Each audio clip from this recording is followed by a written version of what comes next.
This episode is sponsored by Vision Attire. We're currently dressed by Vision Attire.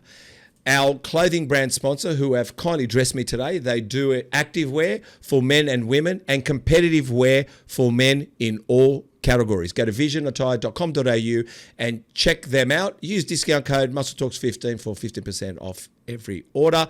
Portion, 100% natural Australian-made single protein dog food company.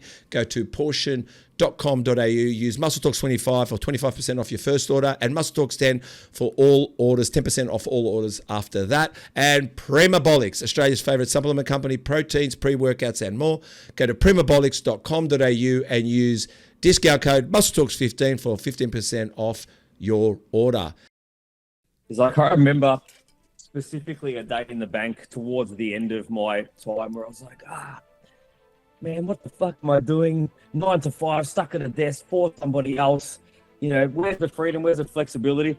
I swear now I do 5 to 9. And I've got far less freedom. Sure, I've got the flexibility, but, you know, I'm working way more than I've ever worked before. So Stuart, the other director, heads up the judging. Me and the three other boys have nothing to do with judging. I MC the show. I'm on the mic all day long.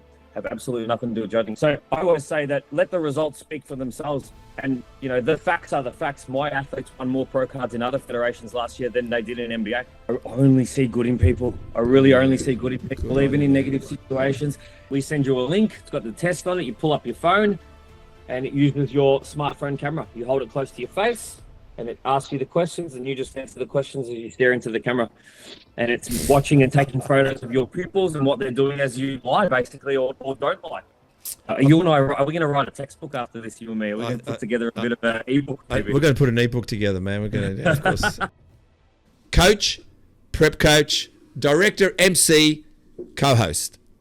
Played every sport you can imagine. Corporate banking, no more. Optimum is his middle name. Well, it's part of his business title as well. If you haven't been investigated by Steve Van Apparan, you haven't lived. Or you haven't been exposed to the verifier, you haven't lived either. He drew inspiration from his wife and longtime best friends and mentors. He's done 5 seasons and he's got many more seasons done now as a coach helping others. He's emailed me his life story and it started with, let's have fun. Please help me welcome Michael Galante. How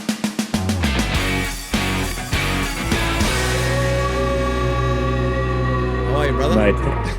Great, mate. Thank you so much. That was awesome, man. You honestly had me sold just with the sponsor intro, man. You're talking about dogs, men's physique shorts, yes, candles and supplements. I'm sold, bro. That's a great way to start this off. No, a lot.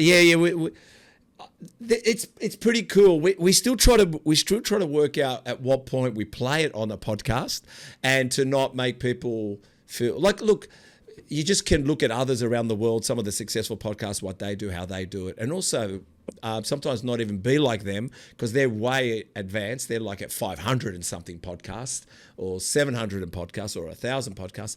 But there's an art to it, you know. There's a little art, but I'm glad you're sold. They're pretty good sponsors, but, you know, this podcast is about you. So I want to delve in with my first little bit. I've done a bit of research on you, and obviously but I wanted to start with something general. All right, something general. Of course. Tell us about Michael. Who is Michael Galante? Let's start from the beginning. Origins, growing up. What were you like? What type of a student were you? You know, teenage life, aspirations and dreams. There's a bit here, so have a listen.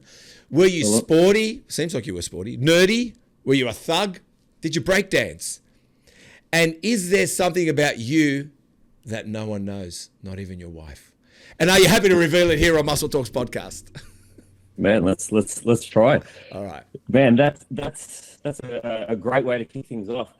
I might even start by saying maybe yes to all of those questions at some point in time. But I suppose for me, you know, growing up in Melbourne, I actually went to school in Essendon. Yep.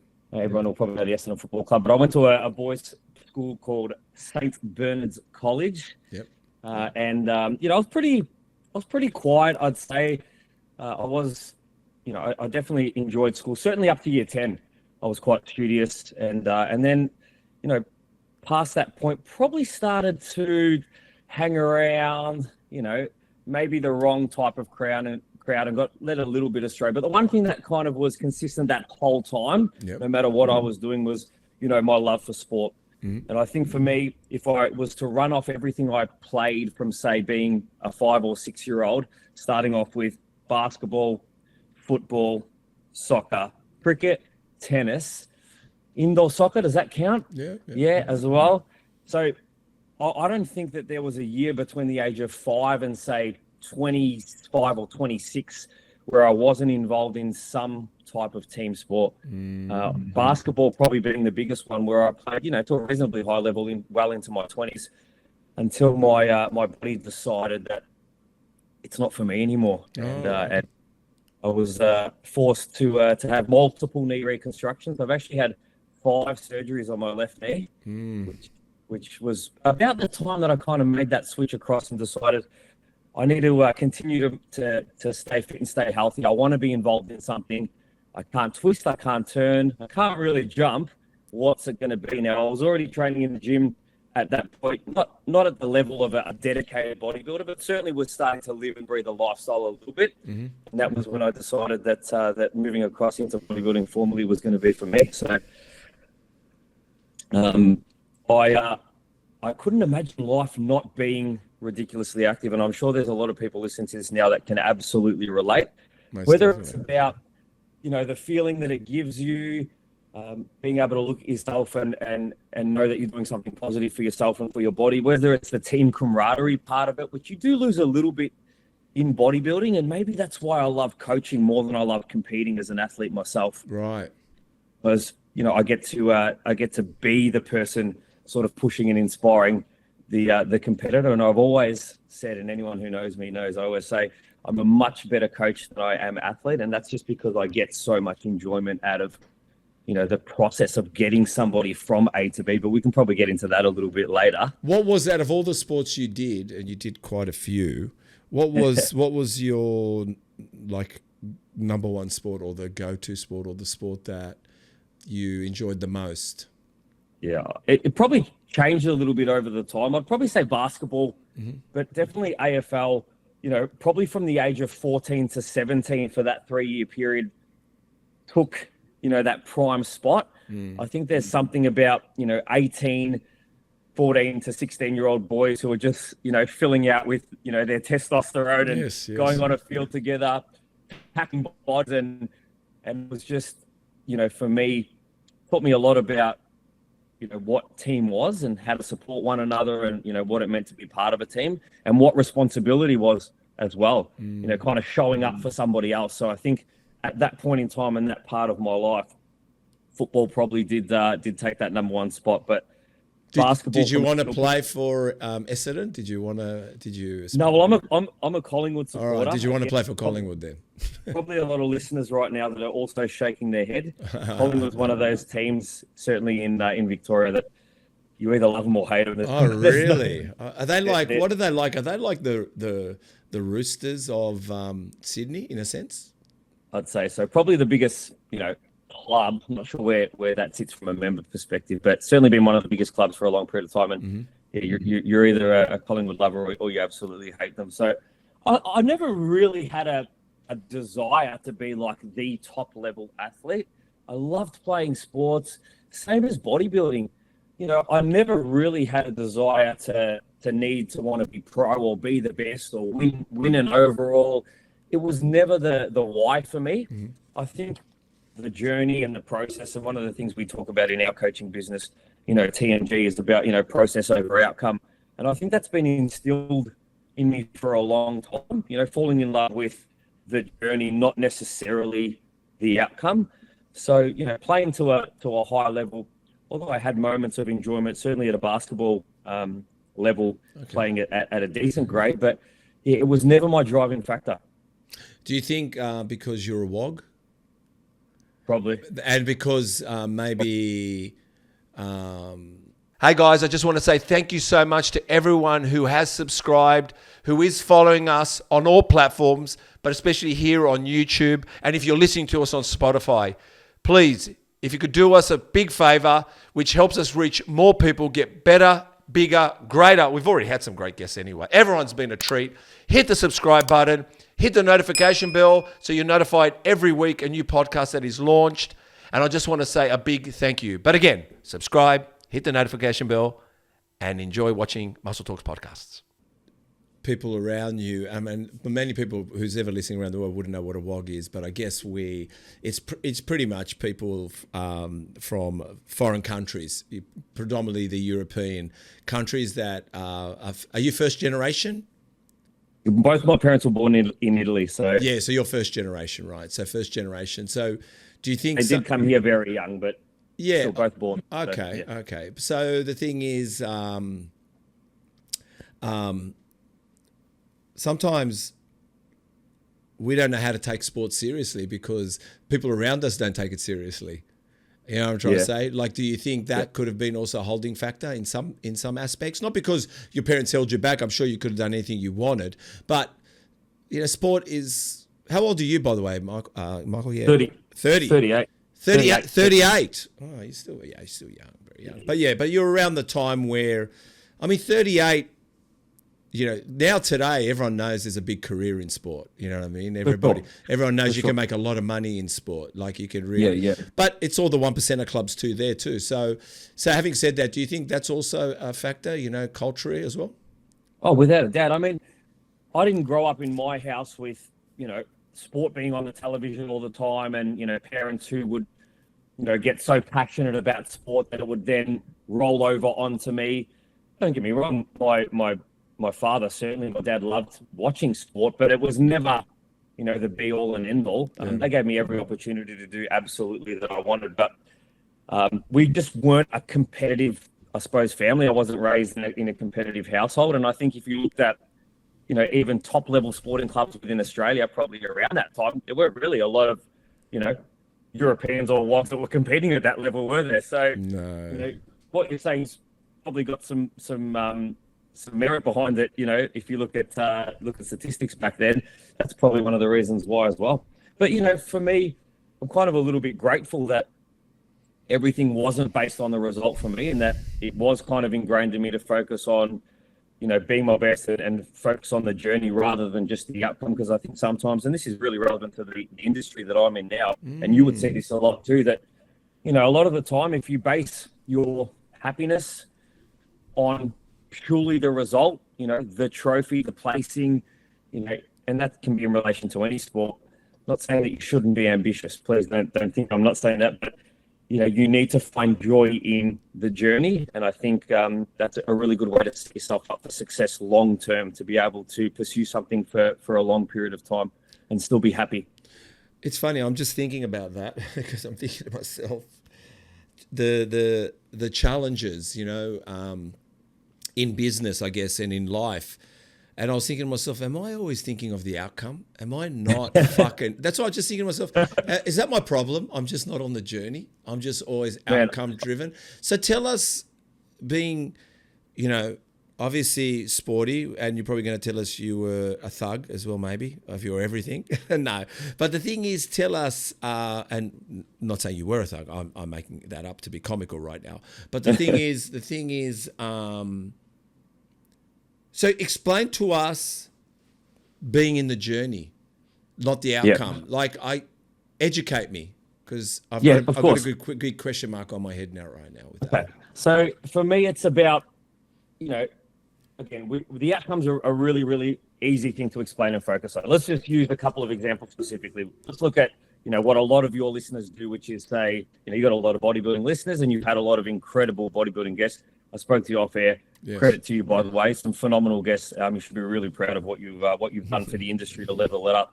We'll get into that later on as well. But if you think about bodybuilding as one example, the outcome is simple. It's like win an overall place first. Yep. For me, I always focus on what I can control today and this week, and making sure that as long as this week I'm progressing forward, leaving no stone unturned and ticking my boxes, the outcome in the end will take care of itself.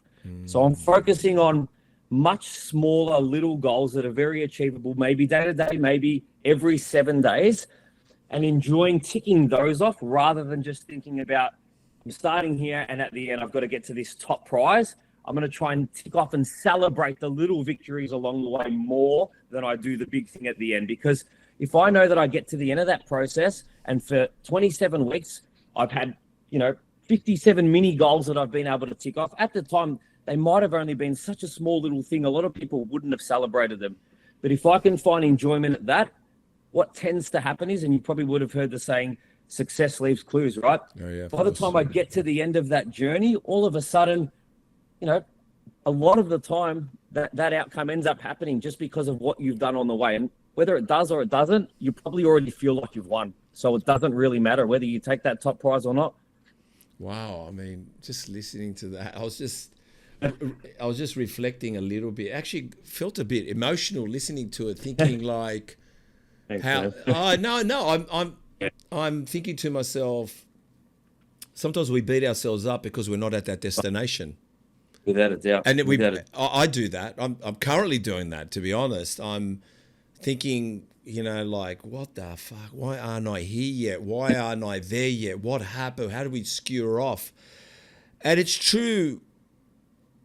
I think the ticking off the boxes daily and the achievements, but I think as well, we need to look at what we overcome. Sometimes it's not just a win.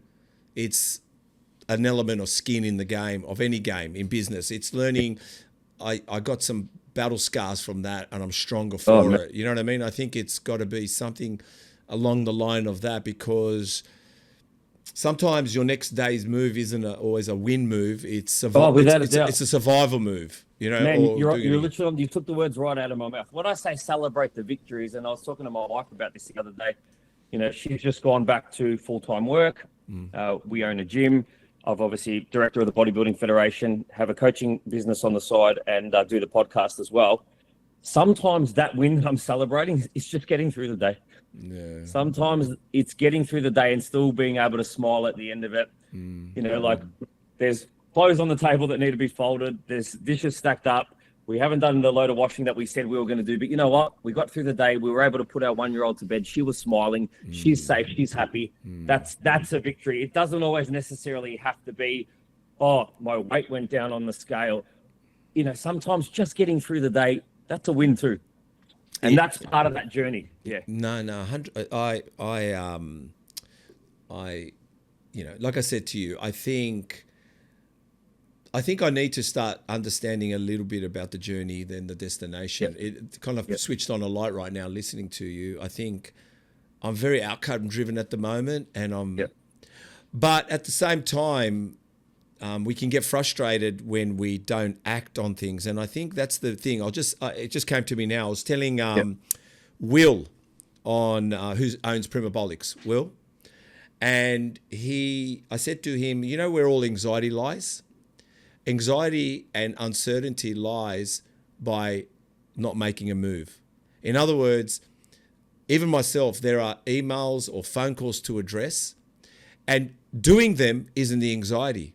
Is before doing them is the anxiety. The relief is after. So while we hold on to things a little bit too long, when we don't make that hard phone call, which could be a hard phone call, it's harder before it starts ringing. It's hard when it's ringing, and when you deal with it and when you're in it, you've got no time to have anxiety because you're now acting. So I was telling Will, a lot of the problems are and I have a saying as well myself, we overthink it, which creates the anxiety, but when we act on it, there's actually no anxiety in it because you're now survival. It's like you're afraid to jump in the water. It's cold. You jump in the water, and now you deal with the cold, and you swim. And then when you get out of the water, you say, God, I did that. It's like, have you ever had a guest coming on where you were almost a bit nervous for that guest because, they were high profile, might have been a Brett Contreras, maybe a Lee Priest, right? Maybe you're a bit nervous. 20 minutes in, the anxiety's gone. It's the lead up to it. Touching back on what you said before, which, you raise a perfect point in just thinking about that difficult phone call as an example, right? it's like making that phone call's hard. Not making that phone call and leaving it also hard. So it's like, which one are you going to choose?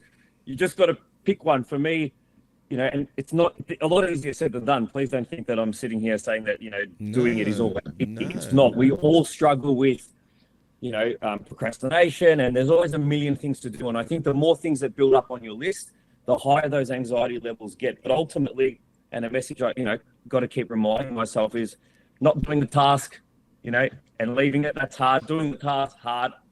I'm going to pick the one that's probably going to, save me some time later on and do the actual job, because the other one, and sweeping under a rope for longer, it's going to make my anxiety higher and higher and higher. I found, something you said, there's hards in everything. There's hard and hard.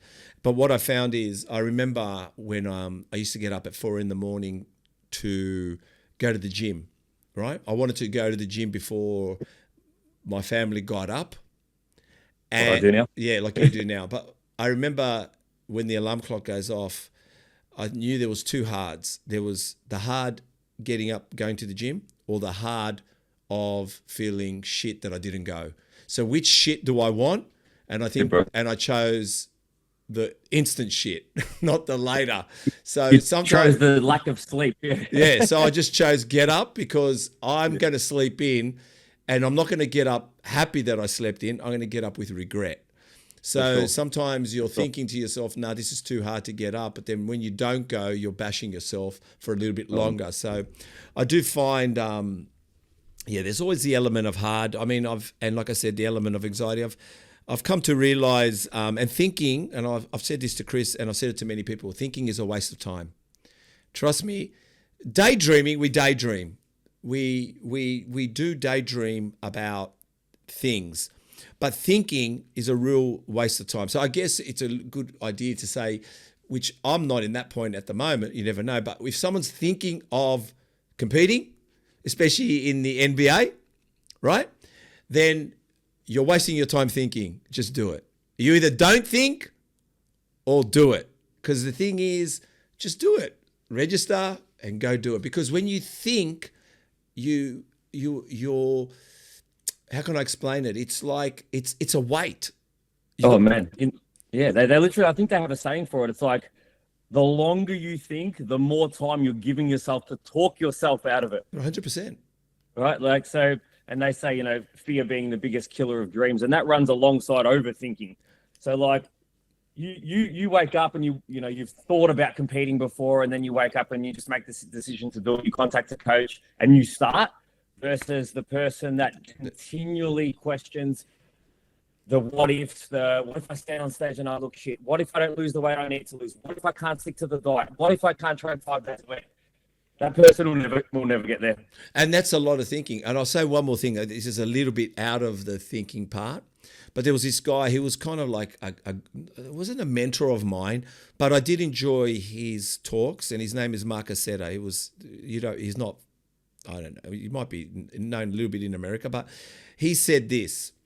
Another thing is about not just thinking, but do you know when you go to the mirror and you look at yourself? So this is probably good for people that go to look at themselves in the mirror. When you look at yourself in the mirror, right? You look at yourself and you go, this shirt looks pretty good. I like this outfit, or I'm looking a little toned. Do you know when you go back to look a second time, do you know what you're looking for when you go back a second time? No, what? Flaws. You only go back to look for flaws. So I never go back to the mirror, ever. So when I get up and I look at the mirror, I don't try to convince myself I look good. I just look. I say, fuck, I look tired today. But I don't go back, because I'm going to even go worse. I'm going to go even dig deeper into that mirror. So when you look at yourself, you go, mate, these skinny jeans look pretty good. This T-shirt looks nice. I'm glad I'm wearing it. And it looks good with the cap. Leave. Move on. Leave. Do not go back to the mirror. Don't go one last look. If you go one last look, you're finished. Man, you know what? Same thing. As you know, our podcast is, upwards of 130 episodes. I haven't listened back to any of them unless it was like a guest that I wanted to rehear something, because I know what I'll do. I will pick myself apart. I do that. I've gone back. Not that I've gone back. I listen to the podcast because Chris loads it and I have a listen. But there's moments where I'm like, fucking shut up, Steve. Like, shut up. It's not your podcast, mate. Shut up, Steve. Yeah, and sometimes no joke, sometimes I'm at the gym listening and I go, yeah, fucking Steve's fucking story again. There it is. How many times do we have to hear about Steve's, at 49 years old? Hey, and the juice bar. You know you're the host, right? You do have to talk. Yeah, but the thing is, and sometimes I go, look, listen to me. I fucking think like I know it all. I've actually said to myself when I'm listening, shut up, Steve. Fucking shut up. So sometimes I am listening and then I go, you know what? I need to talk less. And who knows about this episode? But let's go again, a little bit in the youth. What did you aspire to be? What did you want to be? What did you dream about being? What did you want to do? Yeah, I always knew that I wanted to work in a space that was helping people. So I thought coaching, I'd always thought about coaching. Okay. There was definitely a period there where I thought maybe the police force as well. Okay. Above and beyond that, yeah, it was always in a space that was going to be some type of either coaching, counseling, youth support. I was never quite sure, and kind of until it fell in my lap. And, as a consequence of that, finishing year 12, I started working at the bank, which is kind of that segue into that next part of my life, because I wasn't quite sure yet. So I wanted to get a job, and, you look at my family history. My dad was a bank manager for 45 years. All my uncles were bank managers. My mum was a bank officer. So it was kind of a no-brainer that I would just start as a bank teller until I worked out what I wanted to do. So did you go, I mean, I didn't go to university. I don't have a certification to nothing.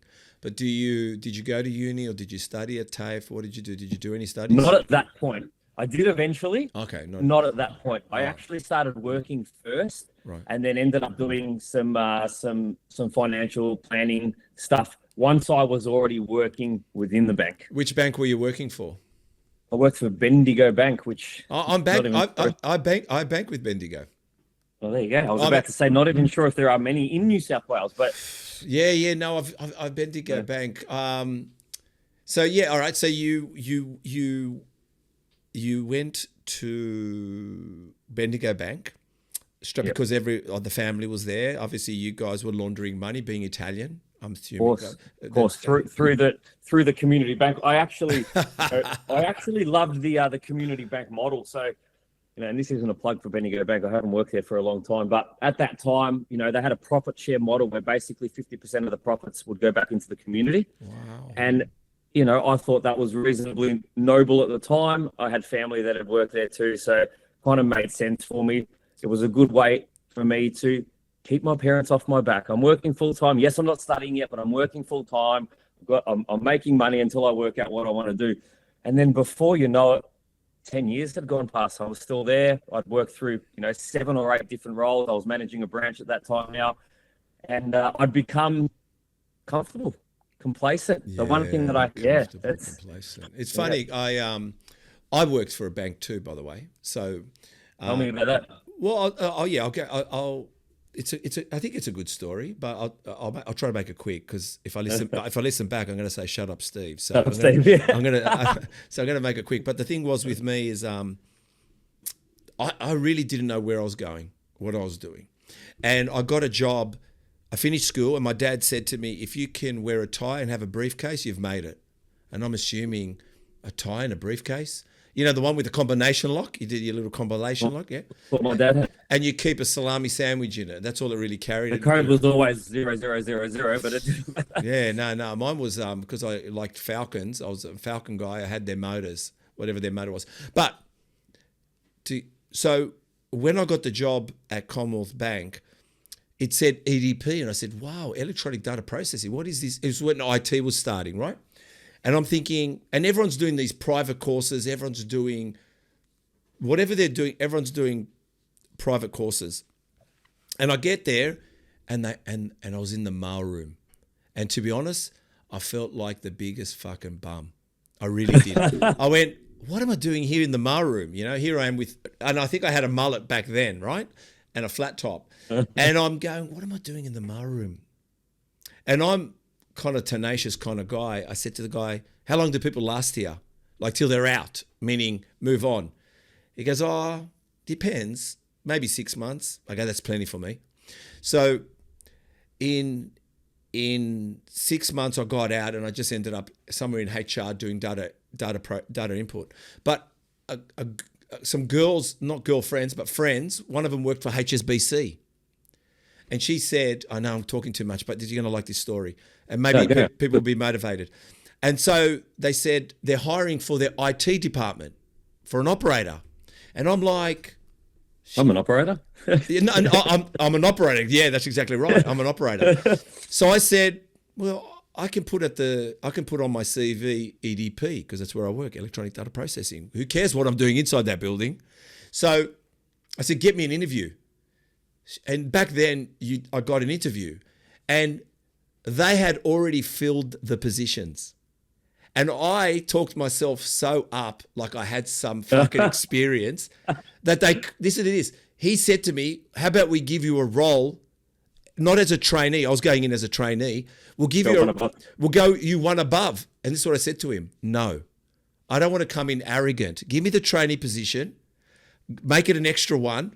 He did. He created an extra role for me, got me in, and then a year later I was running my own shift, my own show, my own staff. And then I became a network engineer for HSBC, traveling around Australia, setting up their networks. So there's a story for you from the mailroom. It's a bit of a Michael J. Fox type movie. Yeah, I love that. I do remember the mailroom back at head office. They were kind of the only department, and this is 15 years ago, that were allowed to wear casual clothes, not uniform.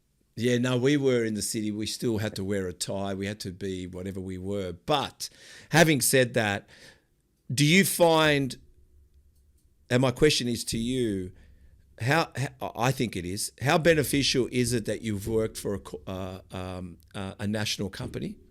And how good is it that it teaches you systems, procedures, professionalism? It teaches you communication. It teaches you a lot of things that sometimes this bodybuilding industry doesn't have. It is a massive advantage for me across so many different aspects. How to work amongst a team. And let's look at it for the two things that I'm sort of most heavily involved in, which is, owning a gym with staff and, of course, running a bodybuilding federation. Without the experience that I had through that corporate channel, I would not be able to operate at the level that I am at the moment. Yeah. It taught me how to be organized, structured, empathetic, how to be firm when necessary, how to schedule, appropriately. Oh, it taught me so much. Equally, it taught me how to be good with money that, in the end, was the reason I was able to set up my own gym. So, it gave me so much. And I always say, for me, even though I didn't go down the coaching path straight out of school, I feel like I actually got the advantage going down the corporate path first and then transitioning across. And I know a lot of people, who have done similar to myself, who have gone the corporate path and then moved into, the fitness space. And it's allowed them to do things that that a lot of other people would look at and seem that it's quite a quick transition for them to get to that period, but it's because of what they learned through corporate. The other thing that I think, was a big play for me that helped me a lot is somewhere in the middle there. I left for 2 or 3 years and actually went to work at a high level dealership as a general sales manager for a car dealership under some pretty, intense mentors. A great family, but one boss particularly who taught me the ins and outs of what it takes to ultimately sell. And what is that? What is that? Oh man, you've got to do so many things right. But the big thing for me, and I teach this to people all the time, is, and I got this through a course I did by Deloitte, actually up in Sydney, across a really intensive month block. But if we look at the way people buy, and of course it's ever evolving because of the internet and social media and things like that, but people need to see and hear things more than 6 or 7 times before it computes for them to be like, actually, I might take that service up, right?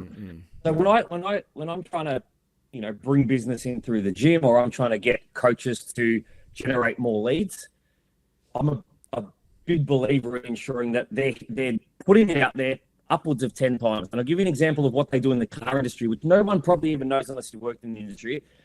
A little thing that they do to set you up for a sale, right? And it's nothing wrong with it. It's I think it's a great technique, and it's relevant to any industry. We're giving away all the industry secrets here, but Yeah, go for it. you go on a drive, right? If you go on a drive, as soon as you start driving out on that test drive, they'll start asking you questions that they know you're going to say yes to, right? For example, simple questions. So if you and me, and I'll be like, "Oh, Steve, steering wheel feels awesome, doesn't it?" Yep. "Oh, how good's that turning circle, Steve?" "Yeah, great."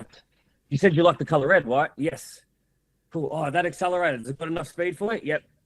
"Oh, look at the fuel efficiency. How good's that?" "Yeah, great." By the time you turn back, you've said yes 9, 10, 11 times. You're only answering their questions, but you've already said yes 9, 10, 11 times. When they get you back and they start to, move things forward or progress themselves forward, all of a sudden they're like, you start throwing objections out. And they're like, "But you said you love that. You said you love that. You said you love that. You said you love that." What you're also pre-programming their brain to do is be like, "Yeah, I do love all these things. Why aren't I buying it? I do love all these things." I've said it out loud. As soon as you start saying it out loud, all of a sudden, you start to convince yourself that you want to do this. You only went in there to look. You only went in there. That's why so many people walk out like, "I had no intention of buying something today, and yet I've signed on the dotted line." Part of it was you, and part of it was them. They're actually, employing things that help you to. You wanted the product. Don't get me wrong. They're not forcing anything on you. Yeah. But they're helping your brain to come to terms with the purchase. And the way that they're doing that is by getting you to say yes a lot before actually saying yes for the final thing. And I think that can be relevant to any field that you're in. If you're looking to get new clients, you should be posting about your coaching services, or, you should put transformations up 5, 6, 7, 8, 9, 10 of them before people start buying into you. If you have a look at, like a Brett's page, right? He's a great operator. Has he got 5 or 10 posts? Hell no, he's got so many posts. So as soon as you look at him, the credibility is instant.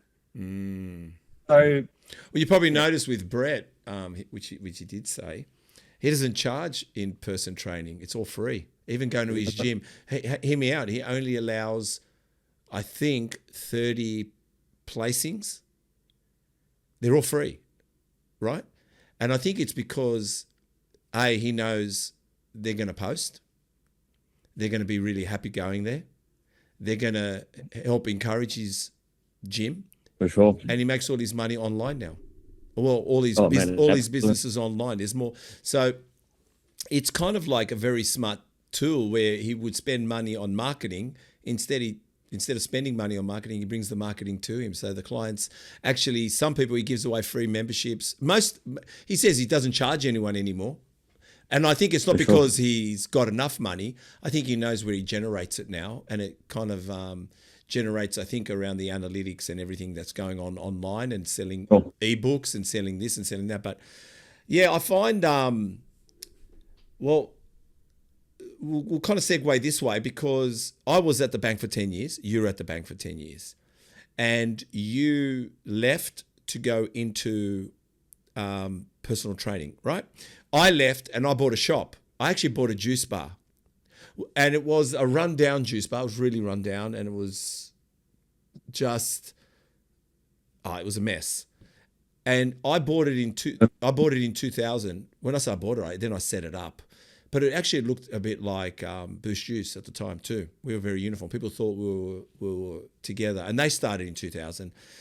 But what an eye-opener it was going from corporate to being a what's it called? Business owner. To be a small business owner. Yeah. To be a small business owner. And then all the perks are gone. All the cab charge dockets and petrol paid for, and maybe a company car, and air fresheners in the toilets. The place is neat and tidy when you turn up. Camaraderie. You're on your own. Well, how did you find that transition?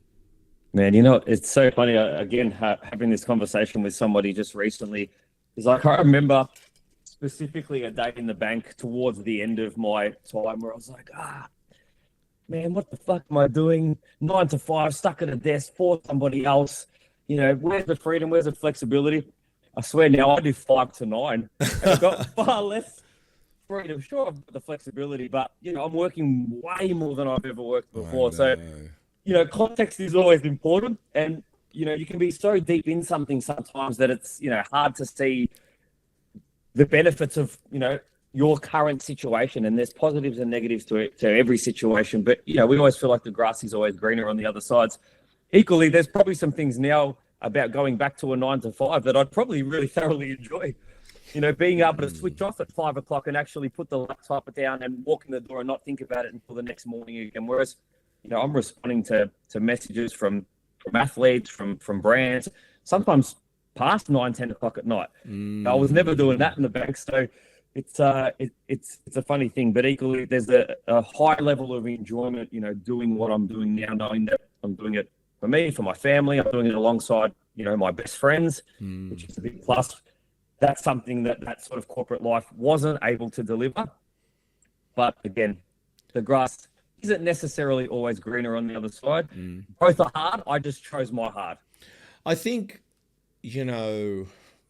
trust me, I look at the council workers across the street sometimes digging holes, and I think I should fucking go dig holes. I don't want to think. I don't want to do nothing. I just want to sit with a pick, fucking watch the guy with the, whatever you call it, dig the hole, and then I go home.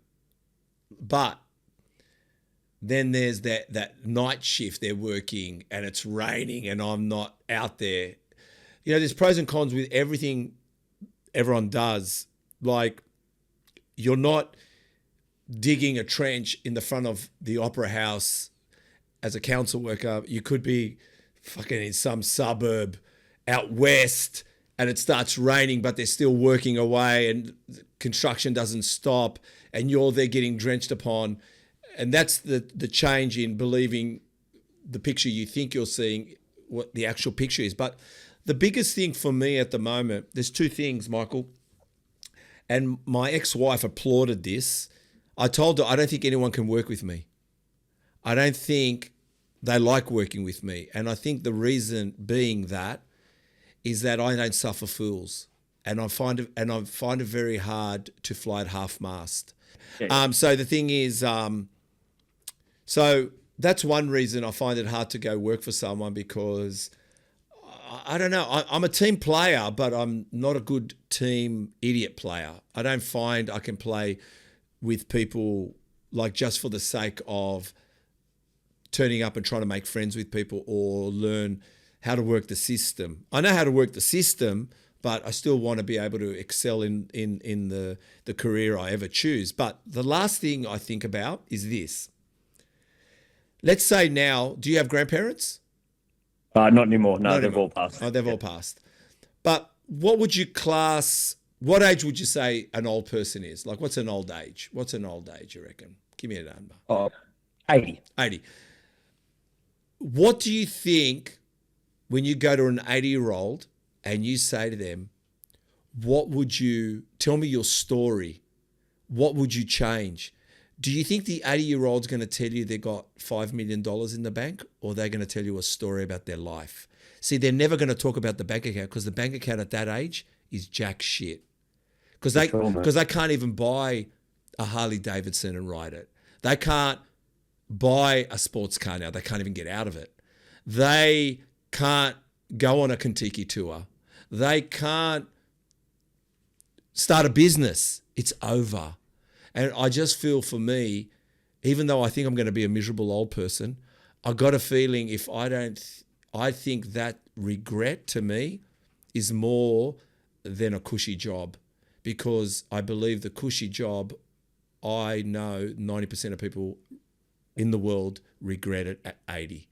They regret being controlled by others. They regret not doing what they wanted to do, but also the fact is it's over, and not being the lover you want to be, not being the person you want to be, not being whatever it is, this is our opportunity. And that's why, for me, though the temptation of a corporate job and knowing what my wage is at the end of the week, which sounds pretty good, and I think I could do with it right now sometimes in business, but I just think once I work for someone, I die.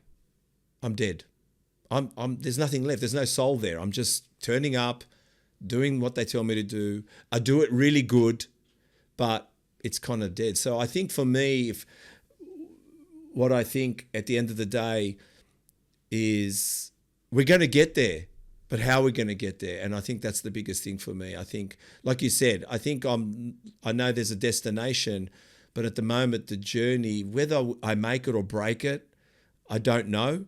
But what I do know is at the end of time, if someone told me, sorry to say this, Michael, but if someone said, which is great, I was a bank manager all my life, and then you can tell them stories about starting up a business, having a family, whatever, running a federation, a bodybuilding federation, whatever it is. I think it's a good story than just being a bank manager, in a sense. Oh, man, you don't have to apologize to me. No offense. I mean, I'm not there for a reason, man. It wasn't, it wasn't congruent with the lifestyle that I wanted to live in.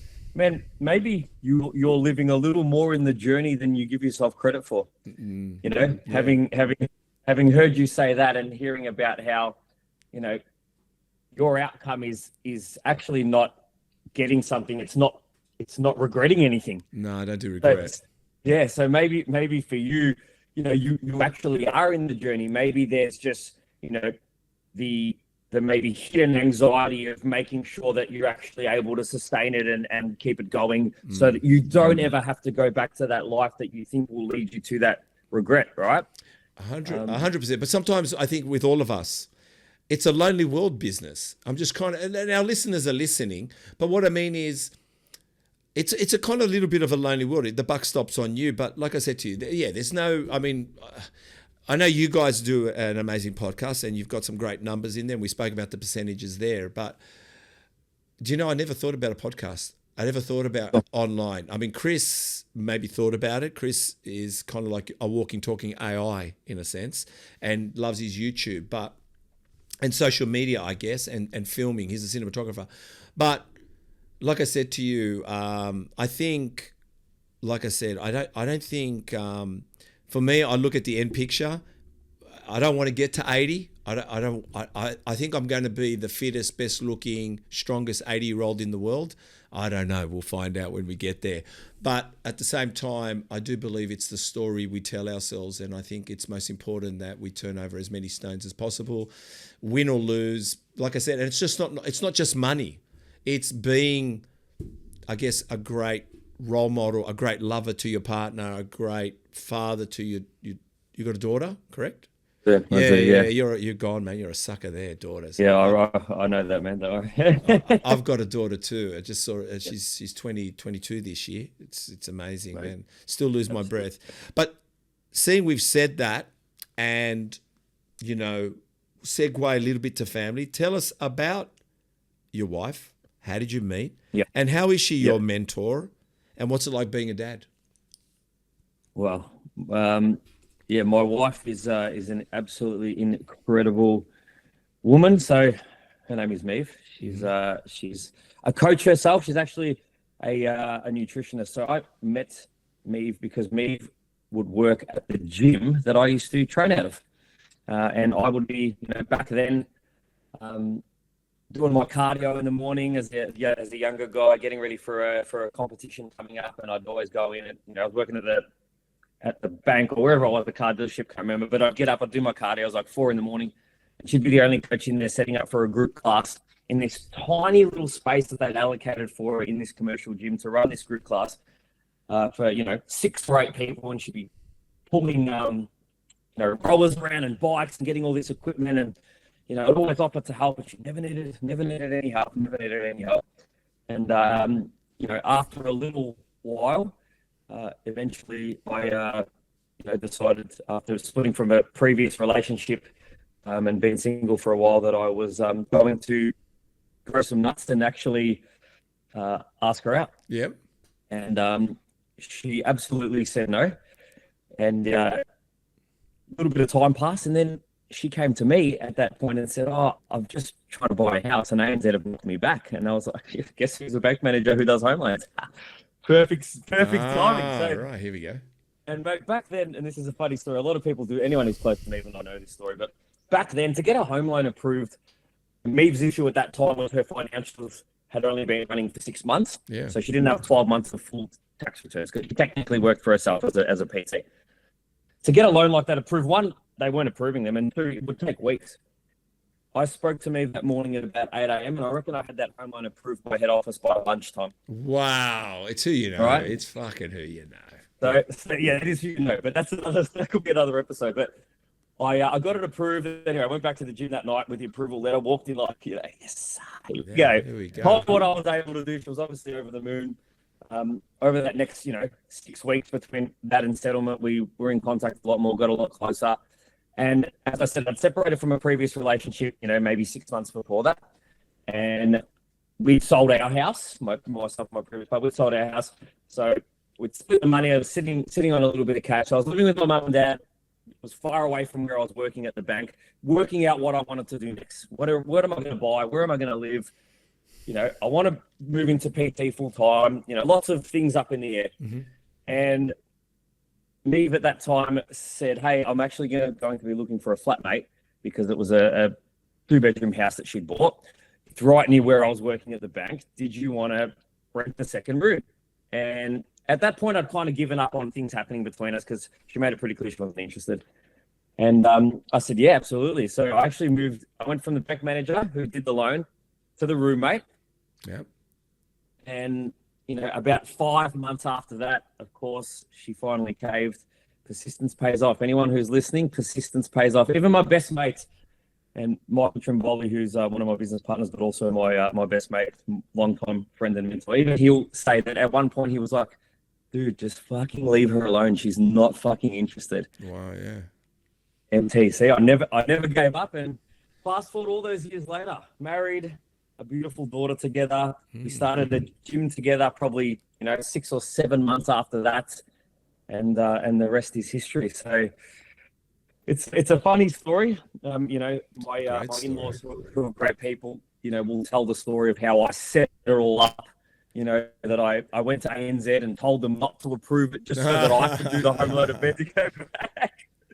But I promise it didn't go that way. But yeah, man, it's just an interesting, I suppose, timeline of events of how it all panned out. And, I sit here today as a very, very lucky and a very, very happy man because, from her and I, getting together, to look back now, everything that I probably wanted in my life before that moment, I pretty much now have. And I think she's the number one reason, amongst others as well. I've had some great people around me too, but she's the number one reason I am where I am today. Wow. I mean, they do say behind every great man's a great woman, but I guess behind every great woman there's a great man. Let's make it sound fair. I guess, firstly, what a great story. And I was thinking to myself how many times I would have given up by then. But in all honesty, I've kind of come to understand relationships as well. I hope this is what a podcast is a conversation. If we sat there and if we spoke about chicken and rice, trust me, no one wants to. We all know it's chicken and rice, by the way. Everyone knows it's chicken and rice. We all know it's chicken and rice. Well, there'd be a lot of people out there who have known me for a long time that wouldn't have known that story already, man. There you go. And the thing is,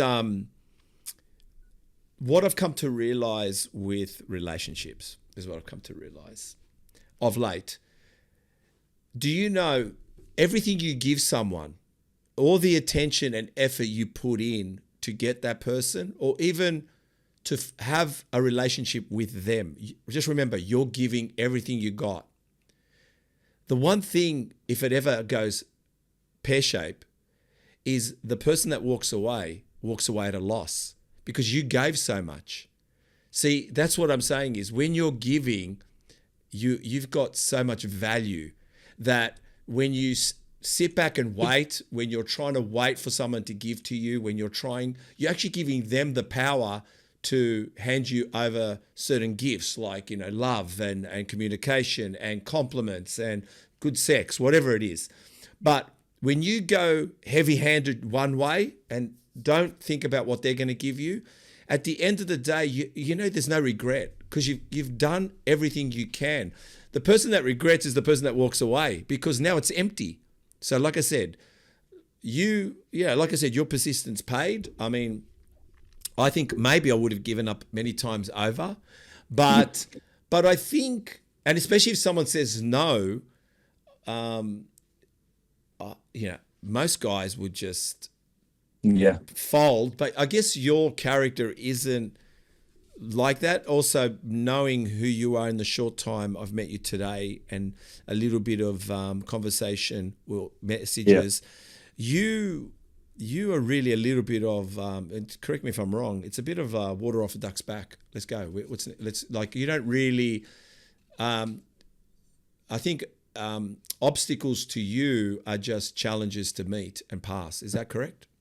Yeah, like I only, and this could be my biggest flaw as well. I only see good in people. I really only see good in people, Good even on in you. negative situations.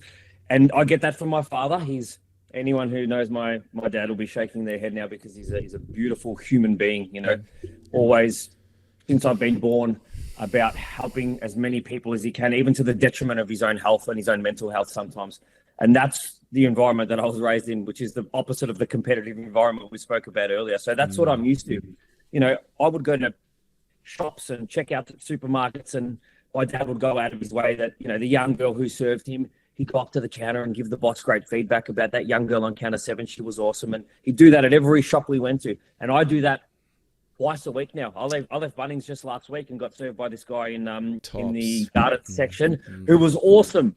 And I rang before I even left the car park, because if I waited any longer, I wouldn't have done it. Yeah, of course. So You're not thinking. You're not thinking. You're acting. So it's not even so much water off a duck's back. It's like I just don't see the bad in people until it really shows itself to me. I'm not looking for it. So I'm just able to move through a lot of situations without, the negative emotional attachment to it. As I said, sometimes that's to my own detriment, because it means sometimes, you do get taken advantage of or walked all over, but I'm okay with that. I like to see the good in people. And that for me has helped me build some freaking incredible relationships, personally and professionally, that have, again, aided me to get to where I am today, because I've surrounded myself with people who have just been so willing to help me grow. Oh man, I think I should come and hang out with you. Actually, I think Chris, we go to Melbourne. I mean Melbourne. I don't know. We're Sydney guys. I don't know if we get on. But the thing is, same. No worries. Yeah, it is the same. It is the same. But I actually, I'm envious. I'm envious by that comment. I do look at intricate things. I look at the way someone communicates. I look at their eye contact. I even look at people that are vulnerable to try to help them feel confident around me. I love that. And when I see people that are feeling a little vulnerable, a little bit weak, or a little bit uncertain, I make sure I tone myself down a little bit to make sure not only I simulate with them, but then I give them the room a little bit. Like I really try to encourage the best out of them. Like I said, I might mention the way they communicated. I might mention the detail they go into things, or whatever it is. Like you said, people that serve, people that do things. I find as well, acknowledging people's names, I think is very important. I like to start by, what's your name? And getting to know them and seeing if I can create a smile in their face. But yeah, awesome. I think it's great what your dad did, and I think, and obviously it's in you. I think it's very rare to find it, but it doesn't matter how rare it is. It's great that you've got it, and what you're doing is so important. I wanted to, since we'll go a little bit into the business with you and your wife. I guess what I wanted to ask you, the question is, being someone that displayed, you display your relationship status on your bio. You display you're a dad, and you're in the business with your wife. And how do you navigate such a business that predominantly no one's wearing much clothing, and at the end of the day, how do the two of you work together to, I mean, I know how you're doing it. Like, I know you've got your professional hat on, but what I'm trying to say to you is you can't control other people's narratives, other people's thoughts, vulnerabilities, intimidated, For sure. So how do you go along being both of you in the same business that involves the body, involves muscles, involves males and females. It involves people taking off their clothing, predominantly either in their underwear or bikinis, and then actually having to critique. But I'm not so much worried about what the people, even the people you're working with, the people you're working for or coaching, but how do you two make sure you keep it in check to keep your relationship strong? Because a lot of relationships and the temptation and the desires and the foolish thoughts that people have can cost them relationships in this sport. Yep. Can see how from the outside it might seem like something that's definitely difficult to manage, but it never has been. I suppose, with both of us, there are no insecurities. Mm-hmm. So it's never, ever been an issue. Equally, the fact that, my wife is, a top level coach herself. Me's written articles for Women's Health magazine and, with a degree in nutritional medicine, she's coached natural bodybuilders to pro cards herself and had a great level of success. Sometimes we'll sit there and review check-in photos together. One thing that, any top level coach gets really, really good at in this game, be it male or female, is being able to objectively look at a physique and almost chop the head off and be like, all right, let's have a look at, the physique from the neck down and have a look at, is it meeting criteria? Where do the changes need to be made? And be objective, take the actual emotion out of it. And if you look at the relationship that we have with most of our athletes, it's almost like a bit of a sort of brother, sister / child parent relationship almost, which removes all of that instantaneously. But I think the biggest thing is, anyone who is well and truly happy and content within their relationship and needs nothing else has no need to look at anything else in that manner. And it's never been a problem. But I think, her being in the industry and in the sport, helps as well. Yeah, no, good answer. I think you're right. I suppose, I have brought up relationship questions especially when someone's in business together, because like I said to you, it's an industry that's built on image, on the physique, on, people's, obviously how they may see this from the outside looking in or interpretation. But like I said, but most importantly about holding relationships together, especially in business, and like you said, insecurities and working towards. I think a lot of people do have insecurities. I'm not saying you do or you don't. I think the worst thing is, and correct me again if I'm wrong, I've found acknowledging your insecurities. Are you there? Yeah, absolutely. Oh yeah, sorry. I thought I'm listening. No, I'm listening deeply. Yeah.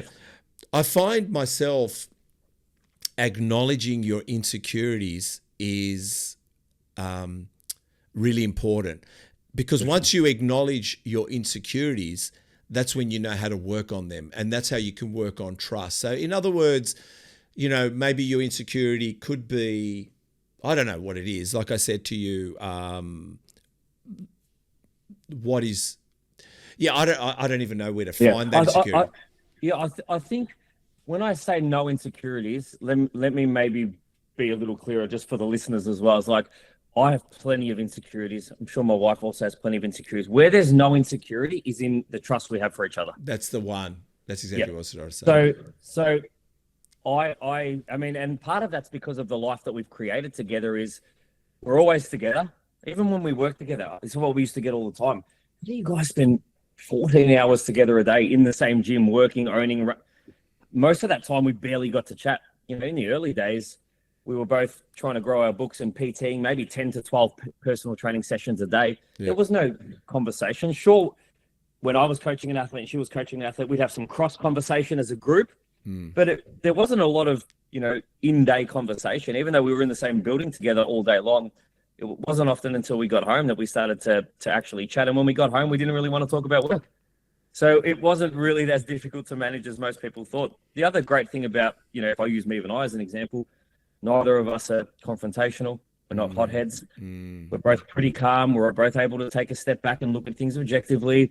If we can't come to a solution, we're both happy just to walk away for a little bit and start again. Even in the 7 years we've been together, 5 years we've been married, we've never, ever raised our voice at each other. We've never had a screaming match ever. We've had disagreements, but we've been able to deal with them like adults, and that makes a big difference. She can't be Italian then. She's not Italian, is she? She's Australian. Yeah, that's why. Yeah, no. Exactly. If she was Italian, your conversation would be screaming.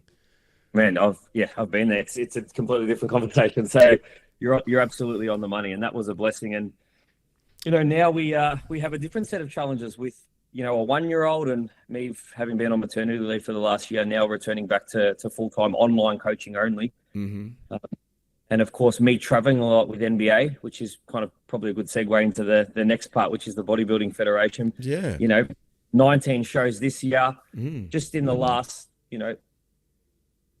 3 months alone, we do our workshops leading up to the start of a season. So we've got 3 seasons this year, which is autumn, winter, spring. Yep. 19 shows across those 3 seasons, mainly in Australia, but one in Indonesia and one in China.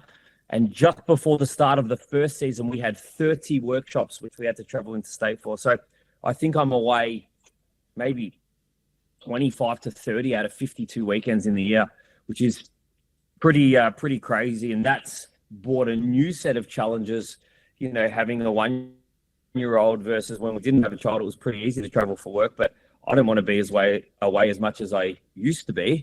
But I'm also fully understanding that, in order to set the federation up for success, in order to do the right thing by my business partners, who I did mention before, also my best mates, I want to show up for them too.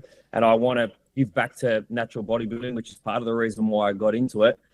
I need to be there for it. Yeah, let's we're going to go into your federation, but just a little bit more about you. When did bodybuilding capture your attention? Like, when did you start bodybuilding? And can I ask you, why did you bodybuild? Besides being sporty, that can get you there, but what got you to bodybuilding and when did that start? I started weight training, probably around the 17, 18. Yep. But that wasn't bodybuilding. That was weight training with no knowledge, doing all of the wrong things, of course. Yep. I probably got into bodybuilding in my mid-20s. Yep. So what am I, 38? So let's say, between 12 and sort of 15 years ago. Yep. A combination of multiple things. The sporty parts are a part of it, but it's not the biggest part. I would say initially, some body image insecurity is probably the biggest thing that got me into it. Yep. And then starting to enjoy the learnings, because around that time, that's when, the internet started to really take off. You could get a lot more information than, the magazines I had to read as an 18-year-old trying to learn about weightlifting, or just talking to the guy that owned the gym I started weightlifting at when I was 17, who was about 75 years old. And, he would tell everybody what the right thing to do was, and, all the things that we know are not the right thing to do now since science has come into it. But, for me, it was the insecurity of my body image, the learnings, and the changes that I was able to see far more regularly when I think about improvement or progression versus any other sport I'd done before. And what I mean by that is, if I was to diet, 6 weeks later, I'd look completely different. I didn't get that from basketball. I didn't get that from football. No. If I was to, try and put some muscle on and I would eat, everything I could inside, because that's all I knew at that point in time, 8 weeks later, I would be a lot bigger and stronger. I didn't get that from basketball. I didn't get that from football. So, yes, I was making improvements in the other sports from training, but bodybuilding gave me stuff that I just hadn't been exposed to before, and I wanted more of it. And what was the transition going from bodybuilder to thinking competition? Because you've done 5 seasons. Am I right in saying that? Yeah, across probably, 9 or 10 years of competing. Again, I was. So what made you want to get up on stage? What made the bank manager decide he wants to get up on stage? Yeah, again, it was never to win or to do anything like that. It was just kind of that next natural progression of where my journey was at. I was like, I'd gone through some growing phases. I'd gone through some dieting phases. I'm like, this is pretty cool. What's next? Well, maybe I'll do a competition and see how far I can take, getting shredded too. And that was at the time that I decided to finally employ a coach who happens to be my best mate, who is Michael Galante, who at that point in time was, highly regarded in the industry. And that was a long time ago. He's probably one of the best coaches in the industry, or highly regarded coaches now. But he kind of took me under his wing from that perspective. And then I was like, oh man, this is awesome. I love the mentor and the feedback you're giving me. Remember I said I wanted to be like coaching, counseling when I was in high school. This is the thing I love, motivating people. Oh, this is where I want to go. It just all clicked. It all made sense. But even then, I didn't know how I was going to transition into it. It wasn't until, I split from my previous partner and got with my current wife, where it all just fell into place organically. Oh, yeah. Hey, guys, look at me. Vision attire cap, Vision attire top, Vision attire shorts. I'm wearing Vision attire. Love the fit, love the material, love the look. Vision attire, premium Australian active wear for men and women, including comp day wear for all male divisions. Their men's physique shorts are tailored for the stage with quick dry fabric and a cut that brings out your taper. Visionattire.com.au and use Muscle Talks for 20% off all your orders. The cap, the t-shirt, the shorts, love it. Visit visionattire.com.au and use code MUSCLETALKS for 20% off all orders. Go now, get dressed in Vision Attire. We were talking about you deciding to, you're wanting to compete. Your friend Michael Trimboli, which is a very much a gangster surname, and I think that there was a Trimboli that was part of an underworld, I believe. Who knows? And that may or may not be related. Maybe, but and it obviously encouraged you to want to take on. It was that. So, did you start coaching before you went into competition, or was that kind of the flow? No, the competition was like, I was coaching people, but not as a business. I was just coaching people for fun and for free. Right. So it wasn't until I did the competition that, I was like, it's time for me to make this formal and finish off my certificates and do everything that was required legally to be a coach. Yep. Do some courses, do some competition preparation courses and a whole heap of stuff, which I was still very, very green at that point, but it needed to happen in order for me to be able to make that formal transition. And then, so you competed, did your courses, and then you quit your job and you went in full time. Nope. When Neve and I opened the gym, for the first 2 years of the gym, I worked full time at the gym and full time at the bank. Okay. Yep. Okay. So I would get to the gym at 5 a.m. I'd work PT from 5 till 8. I'd leave, I'd shower at the gym, I'd be at the bank by 8:30, I'd work 8:30 till 5:30 at the bank, leave the bank, back to the gym at 6 and PT 6 till 9. And that was, at that point in time, for the first 2 years, we were open 7 days a week, not 6. Oh, you're 6 now, are you? Yeah. Now the gym's Monday to Saturday. But again, we've completely changed the model since then. We're split shift. I'm not there every day now because of other commitments and NBA and stuff. But back then, man, it was a grind. I don't know how many hours that is a day, but that's a big grind. That was what I was doing back then. 5 till 9. Okay, so then what was the transition to go completely all in with the gym? When I got to a point at which, my face-to-face had reached a certain level where, we had enough financial security behind us to be able, because we had a home loan, we had commitments. So it was not really a step I could take until there was enough comfort from my end that I was going to be able to provide. When I got to the point of, 25 face-to-face sessions a week, we decided to make the change, and that was actually 1 month before COVID hit. Oh my God! Yes, and but you know what? What? And I always say, in hindsight, had COVID have come a month earlier, I would have stayed at the bank, because why would I have left? You know what I mean? Yeah. So, thank God it came when it did, because it made me, hustle and work out a way to sustain an income without even being able to train out of that gym. Wow. Yes. You really had to find a way, didn't you? You had to change your mindset. We switched the whole business online. Mate, I had a car boot full of barbells, dumbbells. I was coaching people wherever I could, lugging, plates and bars all over parks in my, perimeter to be able to train people. And we came out the other side actually better. We had more clients on the other side of COVID than we did at the start.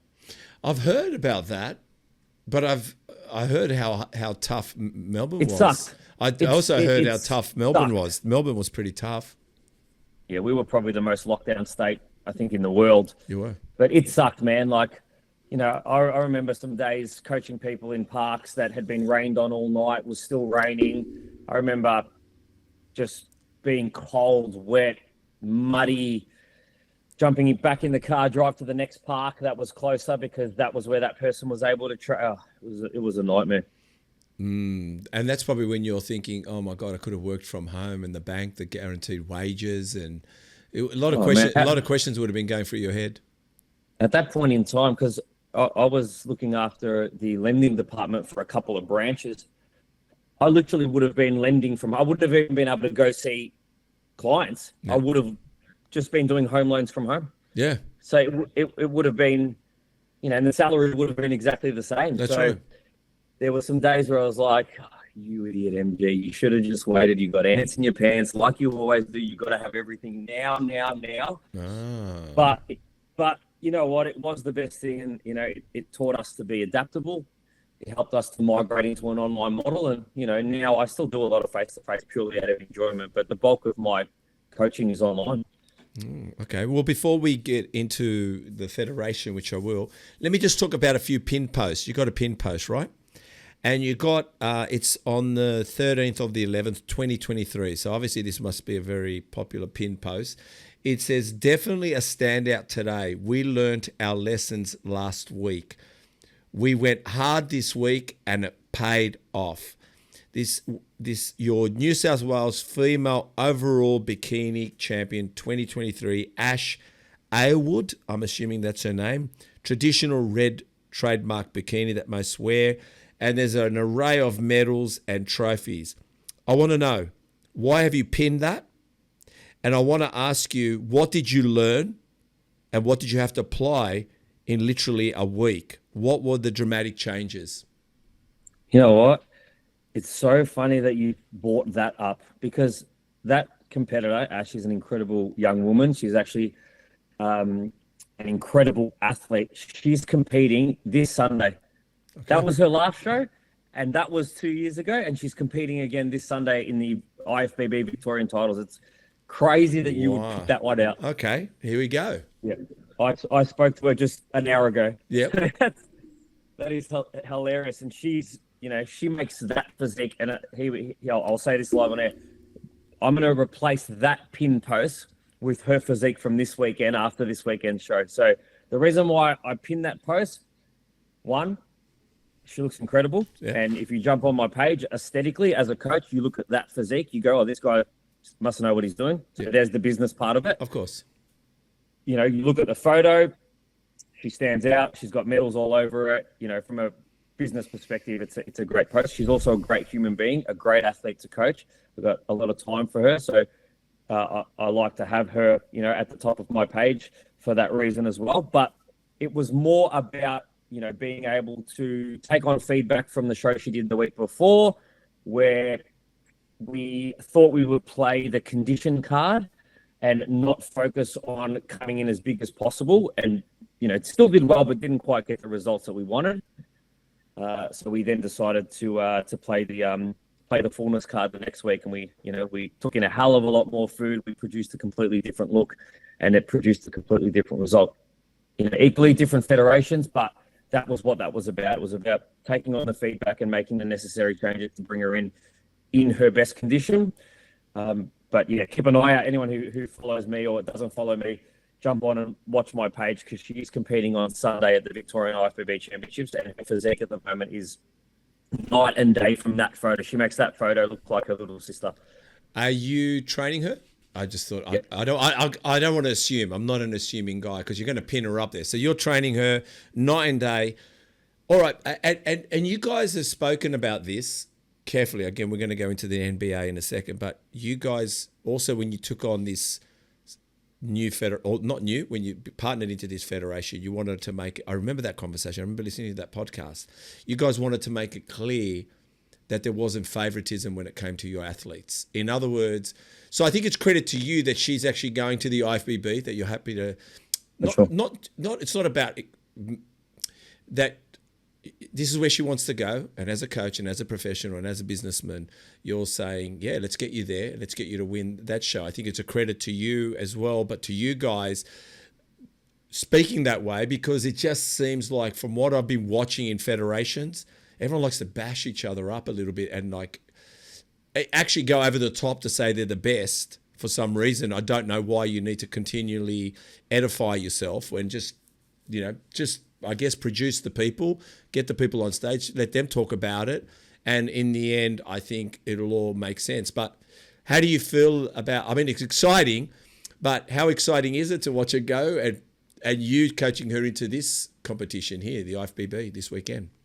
Man, I cannot wait. It's amazing. And you look at, my coaching team, so myself, Michael, and Scott Morrell, who own TMG Physiques. Yep. And we've collaborated our teams together into one, which is TMG Physiques.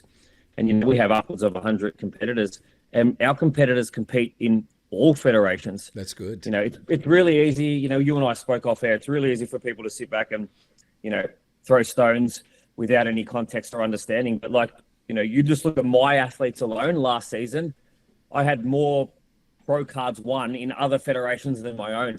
I don't need to invest my time, my money, my family's financial security in running the federation that takes me away 3 weekends in a year just so my athletes can win prizes. I'm not that stupid. Yeah. In fact, one might even be able to argue that my athletes get a harder go because I run the federation, because we have nothing to do with the judging. Stuart, the other director, heads up the judging. Me and the 3 other boys have nothing to do with judging. I MC the show. I'm on the mic all day long. Have absolutely nothing to do with judging. So, I always say that let the results speak for themselves. And, the facts are the facts. My athletes won more pro cards in other federations last year than they did in NBA. This is a good hook. Chris, make sure we edit. This one comes up on the screen. Definitely. Yeah. Well, I think, it's music to my ears. I've never competed, and I don't have any favoritism to any. To be honest, I just to give you a little bit about myself, I've loved bodybuilding since the age of 18. I've had a competitive body naturally, to the age of 49. At 49, I decided to do a cycle. I did a cycle at the age of 49 because I wanted to see what it was about. But up until 49, I was just a natural. And the funniest thing is, from 49 to 56, I'm natural. It's never enticed me that I think I need it. I actually love bodybuilding for what it does and what it takes. And it takes the discipline is the mindset. The discipline is the gym. The discipline is the food, is the lifestyle, is saying no to things, is saying no to excessive alcohol, is saying no to drugs, it's saying no to smoking, it's saying no to, even though I smoked for a little while, that was because of a sad time in my life, but we don't smoke anymore. But what I'm trying to, I'm not talking about smoking pot, I'm talking about cigarettes. I don't do, what I'm trying, no, but what I'm trying. Chris, that's the hook. That's the hook. That one there. Yeah. I'm not talking about smoking pot. That's the hook. Exactly. That is the hook. You're not wrong. But the most important thing is, I was trying to say is, I just can't believe how many, how many federations there are. And that's what I'm saying. What I was trying to say, I don't have favoritism for anyone. I mean, it can be very funny that we've had a few IFBB people come through here, but I haven't looked for IFBB. I don't even know enough. And actually, the amount of natural athletes that have come on and told me that they've competed. I'll give you an example, which maybe you people would love to know. Monica Brandt. You know Monica Brandt? I don't know if you know Monica Brandt. She's one of the most successful IFBB bodybuilders ever, and she's gone to WBFF. She's natural. She competed natural and won Olympia. Natural. Like, I asked her the question when she was on. Actually, she posed it to me. I don't go searching for anything really. But yeah, and some of the other bodybuilders that have told me that have won pro cards, Emmanuel Wardu got his IFBB pro card in men's classic in 2023, right? Natural. And I know that for a fact because I was the one questioning. I said, no way, impossible. And I had so many sources tell me, 3 sources, told me he was natural. So I think it's great that you, like I said, you embrace not just the competition, your own wonderful competition, but you're letting your athletes embrace many, and the fact that you're not so influential in your own. You got a job to do. You're a director of it, and at the end of the day, let the judges choose the best physique. And I think, and what I'm seeing that's happening. I want to talk about another pinned post, okay? Because it's very important, and it's Chin Chin, Season B 2024. Her name is, I think it's called Liquin. I don't know if that's yes. Liquin. That's right. Bang on. One of one of ONT. I think it's your Yep. incredible coaches, had a season that most people dream about. At 48, she 49 now. 49, but at the time it was 2024 season B. At 28, she shattered expectations across multiple federations, securing 4 pro cards. Even more impressive, the fact that she dominated the pro stage with 3 pro championship wins in 2 different countries. Her results are a testimony to what hard work, dedication, and a relentless work ethic can achieve. LeQuinn became Australia's #1 ranked fitness competitor for a reason. She is one of the hardest workers you'll ever see in the gym, follows her meal plans to a T, and has a winner's mindset. Tell us about LeQuinn. This is amazing. Yes, I actually just saw her this morning. She's the reason I was able to do 10 a.m. with you, because she came in and took over the gym for me. She's a good egg. But yes, 49 years old now. Just an incredible example of, first of all, age just being a number. I've spoken at length on our podcast about, I really don't think that there's, any downside to competing well into your 50s, especially in the natural scene. She's won it all at 48. But when you think about work ethic, when you think about adherence, right? I mean, you talk about, what makes a successful athlete. Lots of things make a successful athlete, but, the overpinning factor at the top of that pyramid really has to be adherence, right? And, I said before about success leaving clues, and a lot of the things that the top level athletes do seem to be consistent with each other. And one of those things is, high level adherence. It's also a mindset thing. Bodybuilding as an athlete is quite a challenging sport. We're one of the only sports in the world that underfuel for our goal. You think about every other top level sport, they're fueling for performance. We're underfueling for upwards of 24 weeks consistently, because our goal is based on an aesthetic look, not a number, not a stat. It's based on a look. So we need to have the lowest level of composition possible, lowest level of body fat. So we underfuel, and that comes with a trade-off. And what are those trade-offs? There's plenty of them. Hormone changes, energy deprivation, sleep disruption, amongst, many others.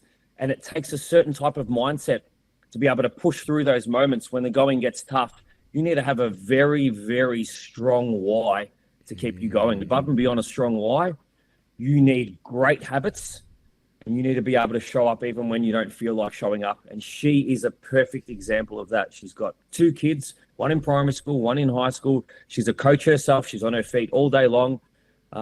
English isn't her first language, but she gets uncomfortable regularly. She puts herself in scenarios that force her to become uncomfortable. And, the saying says, like, oh, wow, the more uncomfortable I seem to get, the harder I work, the more luck I seem to be having. So I don't think it's luck. I think it's the fact that you're grinding your ass off is why you keep having these great results. Yeah, no, she looks amazing. And like I said, when I looked at that photo, obviously at 48, testimony to her. Was that her first competition? It's not. No, she's been bodybuilding she only started when she was like 43. Oh, still, I'm just thinking, yeah. Yeah, even that, is anyone out there who's listening who's, maybe between that 40 to 55 bracket is wanting to compete. We spoke about don't overthink it at the start of this episode. Use Chin Chin as an example. She only started weightlifting at like 42 and only started getting into bodybuilding at 43. So it's not like she built all that muscle in her 20s. She didn't.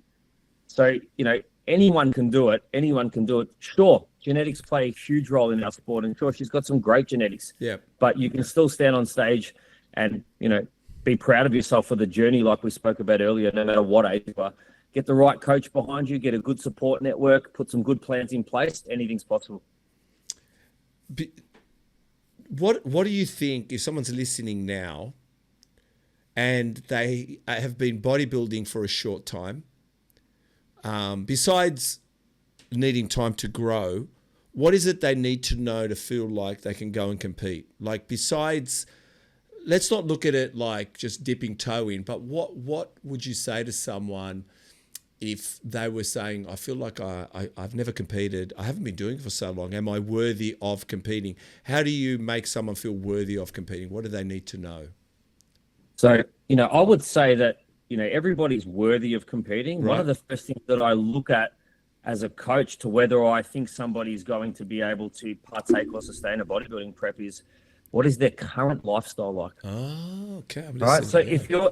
if you're someone who is already living and breathing it, goes to the gym 5 days a week, meal preps, doesn't really go out and party, not a drinker, moving into a bodybuilding prep for you is not going to be a very big transition. Sure, there's going to be sacrifices and changes, but if you're someone who goes to the gym 3 days a week, goes out and parties every weekend, doesn't track what their food is, and expecting to enter a bodybuilding prep, there's things that you need to address first. So I don't think it's a matter of who specifically. I think everybody is worthy to do a bodybuilding prep as long as you've got a reasonable amount of muscle. You've got to think nowadays that there's categories set up for basically every type of level of muscularity. Mm-hmm. And when we think about how the female and male divisions are set up, it's more so, is your lifestyle going to be congruent with that of a bodybuilder? Because you cannot expect to go from living and breathing one way to moving straight the next day into a prep. It doesn't often succeed. I don't see that happen and be successful very often. They tend to be the athletes that, pull out of prep after a period of time. I think you're right. I didn't think about it myself, but I guess it is your lifestyle. If your lifestyle is predominantly pointing towards discipline, you're saying, pointing towards good habits, congruent, planning, all of that. Yep. And you're in a good headspace. Probably is a good time to not think, are you big enough? Are you muscular enough? Meaning, yes, you do have to be in somewhat, but the fact is that you are turning up to the gym. You've got a great eating plan. You're structurally building towards something. You've already done some of the groundwork. Yeah, maybe that's like you said to you, that should be an indication to want to compete. Because not everybody's goal is to be the best of the best. Let's talk about what I mentioned. I think people should hear something that I said about myself not wanting to why I'm not competing. And you came up with some very good answers, and maybe people have got these problems themselves, and I think we should talk about that.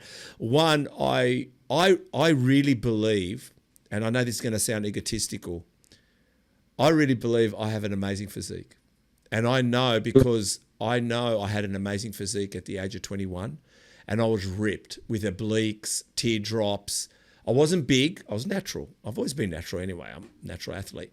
But I knew what on season was and off season was, and I knew what 12 weeks out was to my wedding. I knew what 12 weeks out was to my daughter's birth. I knew what 12 weeks out was before I went to Europe. I knew what 12 weeks out was before I turned 30, before I turned 40, and before I turned 50. I know when events are coming up what I need to do for my body, right? And I've learned if I've dieted too hard, compensated muscle. But something we just said for a moment there was I never felt big enough. And also I told you about my little fat deposits that if I didn't have them, I reckon I would have competed the last few years. But the reason I haven't is because I feel once I lean down, are they going to be prominent? Am I going to look like I've got a disease? Not a disease, it's a lump. But are they going to overshadow my great teardrop? Are they going to overshadow my sweat? Is it going to overshadow my tricep work? Is it going to overshadow which one is under my pec? Like I've got fucking 3 or 4 of them. I think it's also hereditary. I've had them checked. They're crazy. But you said something that maybe I haven't seen them once I've leaned out. Yeah, I mean, I've seen it multiple times with different competitors. It's a very, very common thing. My best mate who competes has been absolutely shredded inside out, has a big one on his back. Yep. In off season, it's very prominent. It's probably the size of my whole palm. His last comp, couldn't even notice it because guess what? It's fat tissue. And guess what? He got so lean that his body needed to liberate something for energy. And guess what? It shrunk down. So oh my everything God, that's been, yes. yeah, everything that's been holding you down potentially might not even be there if you take it to the nth degree of, conditioning. And we spoke about why being conditioned is important. They might not even be there. They may disappear. They probably will disappear. Like if your body's got to oxidize something else for energy, guess what? I've got a 4 spots on your body that it might take. At the end of the day, it's fat, right? So yeah. And I've never leaned down since I've never leaned down. I've leaned pretty. I did at age 49. I did lean down a lot, but I haven't really given it a hard go. Maybe I will give it a hard go. But also, like if you were to go to sub 8%. Do you reckon they'd still be there? I reckon they probably wouldn't be there. Yeah, I guess that's the only thing that I felt a little embarrassed that if I go on stage with a beautiful physique and I've got these fucking, they're my insecurities a little bit. But the other bit was, which we said, I spoke about hearing the story from even Lee Lambrada, but even Sean Ray and a few others. It's amazing how they spoke about bodybuilding as sculpture, as art form, not size. Not one of them talk about outsizing someone. They talk about outshaping someone. They talk about coming in like a piece of artwork that the judges can't get their eyes off you because you are aesthetically looking amazing, that you've developed proportion sizing around your whole body. You didn't go to try to bring in the biggest shoulders. You didn't try to come in to bring in the biggest arms. You didn't even come in to bring in the biggest legs. You came in tapering everything in perfectly, which made you win a show. And that's when I realized that's bodybuilding. For sure. For you, I get what it's like to always compare yourself. They say comparison is the thief of joy. Well, that's never been true. But, there's always somebody out there bigger. And if you're looking at just size as your metric for whether you are going to compete, you'll always psych yourself out of it for that reason. There is always somebody bigger, but you've also got to remember a couple of things. Bodybuilding shows, as somebody who's, around them, more than most people would be, they're not won by the biggest guy or girl on stage. Fact, most of the time they're not won by the biggest guy or girl on stage. They're won by the athlete that matches the criteria the best. Wow. That's motivated me. I like the sound Absolutely. of that. That's probably the best piece of information I think we've ever offered to people out there to want to know what it takes to compete. And to be honest, I've probably been the worst hypocrite and probably looked at things. But at the same time, I have to say, watching some of the people compete that I'm not going to say shouldn't be on stage. Hear me out for a second. The person that goes on stage peeled, conditioned, like they fucking tried, I applaud them because I think to myself, you got one on me. You fucking gave it a go. You got on stage. Not that you went on half-hearted, you shouldn't be up there. I'm talking about the ones that maybe are a bit prematurely muscle-wise, they still need some maturity or a bit more time, a bit more years to put on some, but they've actually done the work and also taken on the anxiety of getting on stage. When I see that, I think, fucking kudos to them, man. Like, I really get excited. Where once upon a time I was a bit critical, yeah. But now you're right. There's a lot of work behind it, a lot of things to be done before getting on stage. Man, if anyone's ever stepped on stage, regardless of their level of muscularity and they're peeled, you bet your ass they've suffered.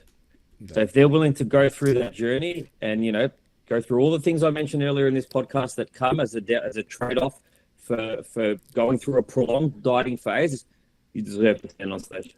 I agree with you. So let's talk about NBA. Why did you decide to partner up? Because I think I remember the moment you guys announced it.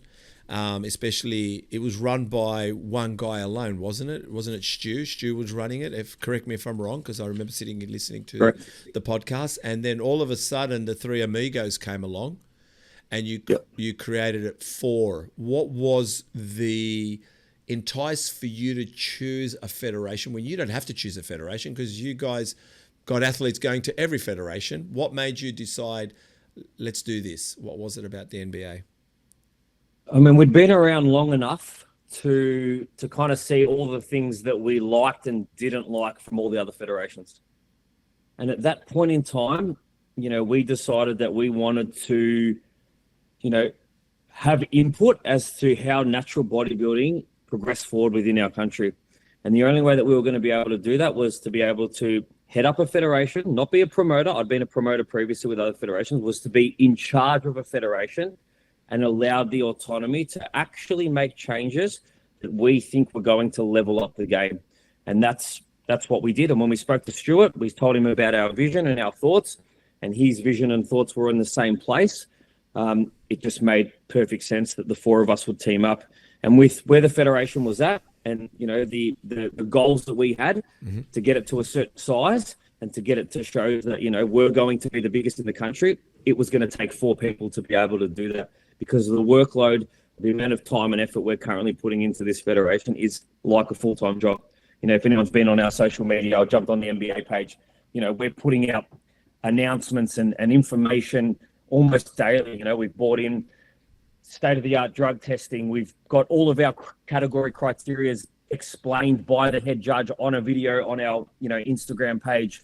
All of our category divisions and crossover explanations, all of our stage walks, everything's there for the athlete to see. We're putting out more information than anybody else because we know what athletes and coaches want. And that was the whole point of us getting involved in it, was to, bring, I suppose, a value proposition for athletes and coaches that was second to none.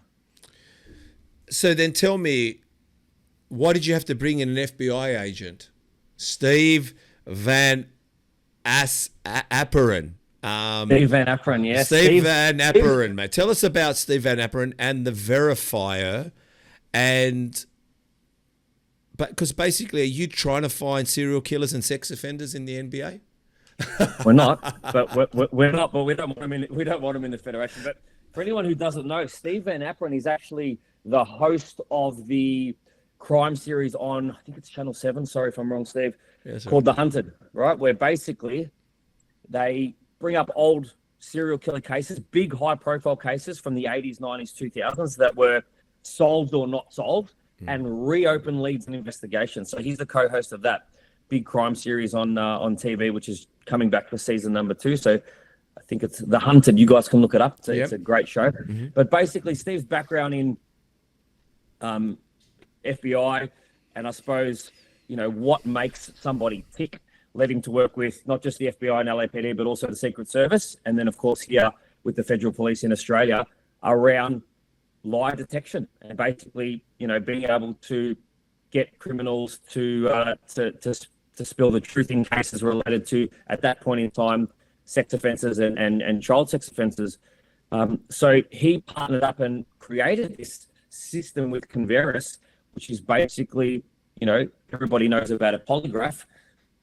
This is using ocular testing. So, cameras that basically scan the eye, and when somebody tells a lie, something happens to their pupils. It basically makes 300,000 assessments across this, 10-minute test. It's looking for, blinking, dilation, a whole heap of stuff. What happens when somebody lies is they then have to create other lies to cover that lie. And what this system does is basically asks the same question 20 different ways. Imagine 10 questions that are all asked 20 different ways. And there's no way for you to be able to outthink it to continue to keep that lie up. And of course, your pupils are telling the story of what's going on cognitively. So now what that allows us to do, and I suppose the reason we brought that in is the most important part. The reason we brought it in NBA is because one of the things that comes up so often in natural bodybuilding within Australia is, oh, that guy won, he's on cycle. They urine tested him, or did they even urine test him? Who knows? But they urine tested him and he came up clear. That's because he used gear, stopped because he knew it was going to be out of his way, because it's very easy to find that information. He took oral steroids until he was 3 weeks out, because they only show up in your urine for 2 weeks, and then he competed. He still got the benefit of those steroids for the whole time, but we couldn't get him on a urine test because his urine was clean. Well, guess what? This lie detection testing, I'm going to know if you used it in your whole life. So all of a sudden, when we talk about leveling up the playing field, you now cannot compete and get the benefit of using steroids for 5 years and then just stopping for the show because it won't come up in your urine. If you've used, likely you're going to get caught now. Is it rife in the sports, not just NBA, all natural federations? Is that the concern? Is that what you keep hearing? Is that what I think I've heard it too, not in a big way. I'm under the belief that they're all natural. That's what I believe. I'm not here to tell you, and I'll tell you why I think they're natural. I would hate to win a comp cheating because I haven't really won it. I haven't won on my merits. I haven't won on my hard work. And I got the trophy off a guy that was natural. And at the end of the day, what does that tell me? That doesn't tell me I was the best. It just tells me I cheated my way through that. But is it known for that? Is the sport unfortunately known for that in the natural federations too? We think so. Yeah, we think so. And I think, speaking on behalf of all federations, typical urine testing is expensive. It's a hard process. You've got to take the urine, you've got to store it a certain way, you've got to send it overseas a certain way. It's not an easy process because we're not set up in Australia for fast, effective, cheap urine testing. So it's a difficult thing to do. So, we were like, how can we catch more people, do more testing, and really level out the playing field so naturals are competing against naturals? Again, you and I, we have no issue with steroid use. We're not sitting here saying there's anything wrong with steroid use. No. Just compete in that federation. Just to be clear around the guidelines as well, natural has a different meaning depending on which federation you're at. So I think if you look at the IFBB naturals coming up, it's 2 years of no exogenous compounds, 2 years no pharmacology. I think if you look at most of the natural federations, it's 5 to 7 years of no use. Okay. But I think that's important to know as well, is, depending on where you're competing will depend on how long you need to be, what's classed as natural. And again, you could argue to say that, some people will in the industry, and, you got the die-hard natties who will say, hey, if you used 5 years ago, as far as I'm concerned, you're not a natty.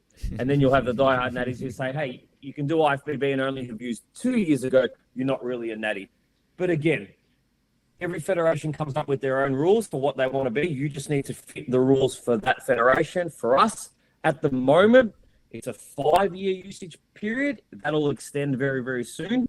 But we just want to make sure that people aren't cycling for the show, getting off it just in time and getting an unfair advantage. And that's all it comes down to. It's going to allow us to do way more tests and get way faster results.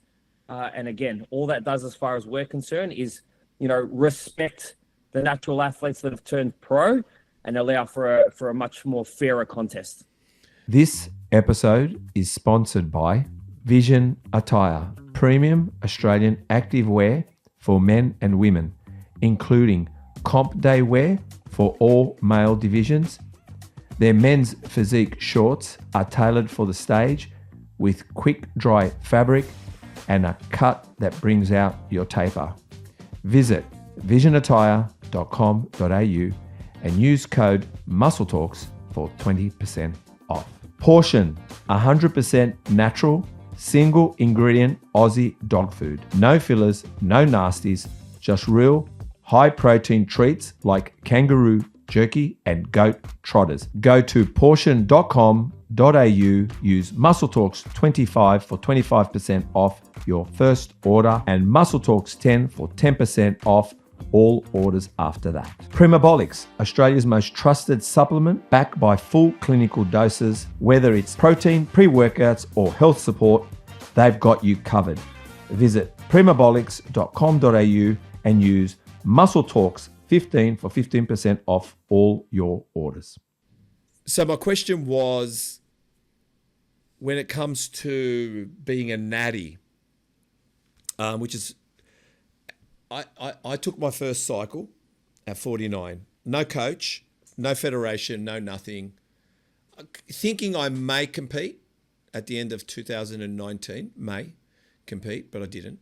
Not knowing where to compete. I didn't know any of the federations. I didn't even know it was called the IFBB. I didn't even know there was Arnold Classics going on. I didn't know NBA. I didn't know anything, A and B, whatever. I just didn't even know where I was going. All I knew, I loved training and I wanted to do a cycle for my own experience. It was all a lesson for me, right? So I'm 56. Am I a natty? You haven't been on since you're 49, No. technically. You are, yeah. So how do you know if I, besides the lie detection test? That's really the only way. Yeah, I was going to say, if you ask someone, you can't come and compete if you haven't been natty for 6, 5, whatever years. What happens if they've been off it for 2 years and they say, I'm natty for 7 years? How do you know they're not lying? Well, their pupils should change. But without the testing, without that test, how do you know? You don't. And that's kind of where some of the contention is with some of the other federations that have shorter non-use periods is like, says I have to have been off for 5, but what if I was off for 1? It's not going to show up in a urine test, that's for sure.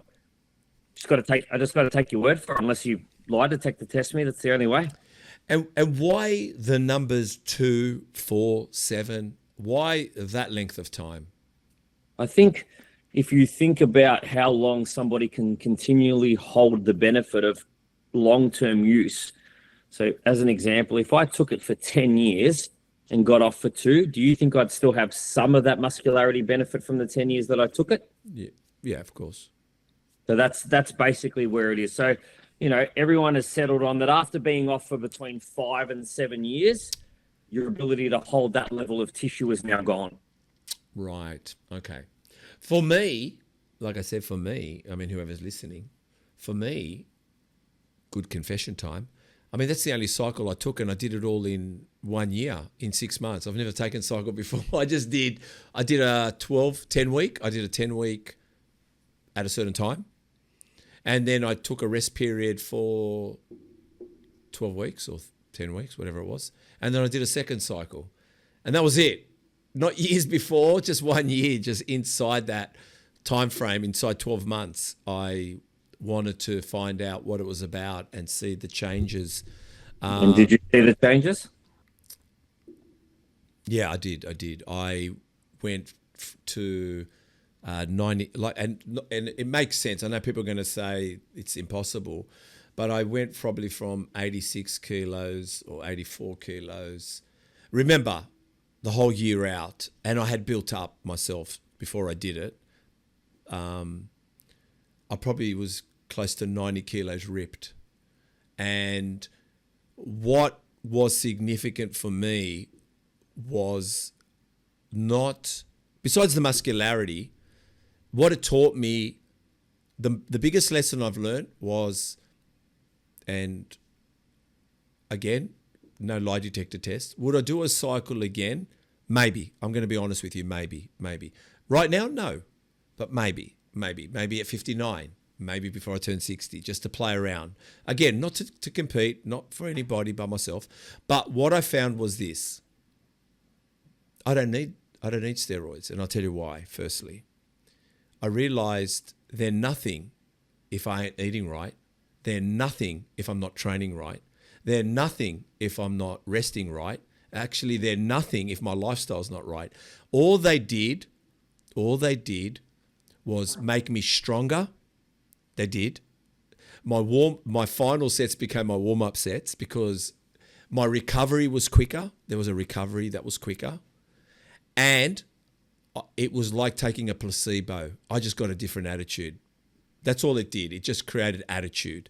Now, if I thought to myself, if I can put all that together and get reps in reserve in and go to element of failure, progressive overload, then I don't need the steroids.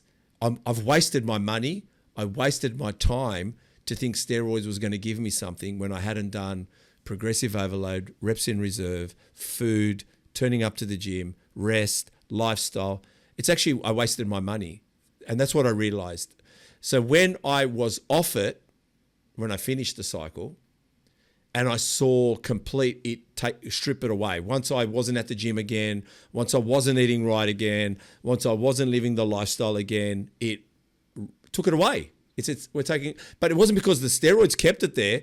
My lifestyle was that I thought it built a foundation. It's never building foundations. Foundations are built by what I'm doing right now at 56. Like my size, the only thing I've got to do is lean up a little bit, which I am doing through calories, but progressive overload, reps in reserve, not giving up when my brain says to give up, but giving up when my body says to give up, watching my diet, not for fucking 6 months, watching my diet for 2 years, eating clean. Just when I want to bring down the calories, I'll then turn the calories around. That stuff to me needs to be in check before I even touch any cycle again. Well, man, remember what I said before? And you said to me, what would you look for if someone was worthy to compete? And I said, I would look at their lifestyle before worrying about their physique. Like, there's so many things people worry about, the 1% and 2%. Even as natties, right? So many times I get athletes that are like, oh, what do you think about Hong Pad Ali? What do you think about Fedosia agrestis? What do you think about this supplement, this supplement, this supplement? I'm like, man, you slept fucking 4 hours last night. Fix your dog shit sleep before you worry about whether this $69 supplement is going to increase your testosterone by 20 points or whatever it is. It's like everybody's trying to pick, the high stuff and missing the low hanging fruit that's more important. Look at your training. Have you been training to a good level of intensity? Have you been aggressively overloading? Are you adequately hydrated? What's your immune system look like? So many people fuck all that up and then are worried about the bottles at the top or the supplements at the top, and they'd be far better investing their time and energy into fixing their baseline strategy. They'd get much, much better results doing that. I found also, to go on that, Michael, I'll say another thing quickly. If you are reliant on supplementation, you're not doing this well. What I mean by that is, you know why this sport is so fucking costly? Because you're banking on every fucking vitamin supplementation. I don't take anything until I have the macro, micro nutrients in my food. Anything else is just a little filler. Just a top up, like I'm getting chocolate protein powder. Big fucking deal, makes my porridge taste better. I'm still putting the bananas, I'm still putting high protein yogurt on top of my porridge. I'm still putting blueberries on top of my porridge. I'm using 100%, say, maple syrup, and I'm putting a touch of Himalayan salt on top. Then if I want it to be chocolate flavored with protein and I want to go another level of protein, well, I'll add protein powder to it. But if I don't add protein powder, I don't think my porridge is a problem. And that's what I'm saying is, I prefer to eat plenty of chicken, plenty of fish. I've also realized red meat doesn't do good for me. I love red meat, but it actually bloats me, gasses me. I actually find more water retention with red meat. Don't ask me why. But once you start to learn how good you are with certain foods, you actually look great at the end of the week. You feel really good. But why it's costly is because you've gone and bought pre-workout. You've gone and bought, I'm not, like I said to you, it's just fillers. That's what they're called, supplementation. They're supposed to supplement what you're not getting. You didn't find chicken today, go have a protein shake quickly before you go to the gym or after it, right? But if you're not relying, it's your chicken, it's your real food, it's your real vegetables, it's really rice, it's really cooking. Once you've got that in place, it's not a costly sport because that's what you do every day. You eat. For sure, man. I mean, you just look at me, man.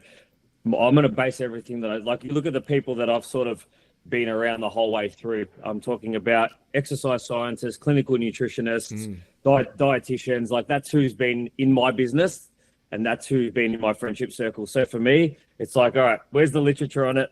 How many people would be able to tell you, all right, if they got the back of the pre-workout bottle, what 75% of those things actually do? You know what my pre-workout is and has been for years? I take a caffeine tablet, so a caffeine tab. Yep. I do 2 salt tabs. Yep. And I do citrulline malate in its pure form. That's it. Yep. Because I think that there's some good research behind citrulline, just in terms of being able to provide more blood flow. Yep. That's it. I take the 3 things out of there that I actually think have a scientific base behind them. Yep. Caffeine, salt, and citrulline malate, and I just mix that in a cup myself. Citrulline malate. Can you explain that to me quickly, or just listening? Yeah, so it's probably, if you've got a pre-workout there on your desk, I reckon if you open it up, you'll see that. 1 second, Chris, can I have a pen? You got a pen? You'll probably find that it's got between maybe 3 and 6 grams of citrulline, and basically what it is it just allows a little bit more oxygen through the blood. So in reality, from a bodybuilding perspective, it should allow you to get a better pump and get a little bit more blood into the muscle, which ultimately is the objective. And then there's other things that are in pre-workouts, like that are reasonably well studied. Things like beta alanine, the stuff that gives you the tingles. Yeah, beta alanine. Yeah, so beta alanine that's what that parasitic effect is. You feel the tingles in your face, and people are like, oh, if I get a lot of that, if I feel that, the pre-workout's good. Funnily enough, that's similar to creatine. Beta alanine actually needs to get to a certain level in the body to be effective, and it acts almost as like a buffer to fatigue. So in reality, most people would be better served having beta-alanine in the same way that they have their creatine. Once a day at a dosage, build it up in your body rather than chasing that tingle feeling when they're training, because it's probably too late to actually have that buffering effect on fatigue because you're only having it in acute dosages, which isn't enough to actually get you saturated. So I think, you know, a lot of the supplementation stuff, that's the reason it's such a, you know, big industry when you think about supplements, is because, you know, it is a high income earning industry. But, you know, my job as a coach, I suppose, for my athletes is to give out the information that I think is genuinely going to benefit them. So if you look at my supplementation recommendation protocol, it's only stuff that, you know, I believe has enough research behind it for me to warrant, you know, them taking it. Oh, look, I'm like I said to you, I do like protein powder. There's no denying. I was going to say what I use. I use protein powder. I use creatine, non-negotiable. I use the things I said before. I use citrulline malate, and I use caffeine. And from a supplement perspective, I use fish oil and I use magnesium, and that's it. Yeah, I do magnesium every day. I haven't done a fish oil for a while. I do protein on and off if I need it. I'm not really running to the store if I've run out. Also, I do creatine. What about glutamine? Yeah, we did a podcast on this just a little while ago around whether you need glutamine from a recoverability perspective. I can't say that there's been anything that's come out that has, you know, fundamentally shown us that it is an absolute necessity. I think you're probably getting enough of it via, you know, those that are having protein powder as a bodybuilder. There's probably, if you look at your protein tub there on your desk, there's probably an amount of glutamine in that anyway that would probably suffice. Do you need to be additionally supplementing with glutamine? Me, I don't think so. That's just my opinion. How did creatine become such a favorable topic at the moment? Everyone's talking creatine. Well, man, it's purely because of what I said before. It is literally the most researched supplement in existence. I don't think there's ever been any more studies done on anything else other than creatine. And I think, you know, knowing how the body uses energy, it makes sense as to why one would need to supplement with creatine, particularly one that trains at a reasonably high intensity. The good thing about it, and the funny thing is not only is it the most researched supplement, it's so readily available, and it's probably the cheapest supplement that you can buy. So, like, it is. Anyone out there who's not using creatine, who's taking their physique half seriously, should go and invest in some creatine monohydrate, 5 grams a day, every day. Doesn't matter when you take it, doesn't matter what time, it's not going to affect anything as long as you achieve intracellular saturation. It doesn't matter. So yeah, if you're not taking creatine, go and invest in some creatine. That's my best piece of advice from a supplement protocol perspective. Okay, so you've brought in, we talked about the natty and how long you're going to be natty and finding out, like, so this verifier test that you guys are bringing in force, because, so what, do they come to, is it at the show? How does it work? It can be whenever we want. That's the beauty of Verify. We don't even need to be there. You can do it in the comfort of your own home. How is it like an app? It's an app that you down. We send you a link. It's got the test on it. You pull up your phone, and it uses your smartphone camera. You hold it close to your face, and it asks you the questions, and you just answer the questions as you stare into the camera. And it's watching and taking photos of your pupils and what they're doing as you lie, basically, or don't lie. Jeez, that's, and you are the only federation, or from what we understand, or I understand. Well, I mean, I was the first person to speak to Steve. I presented it to the team.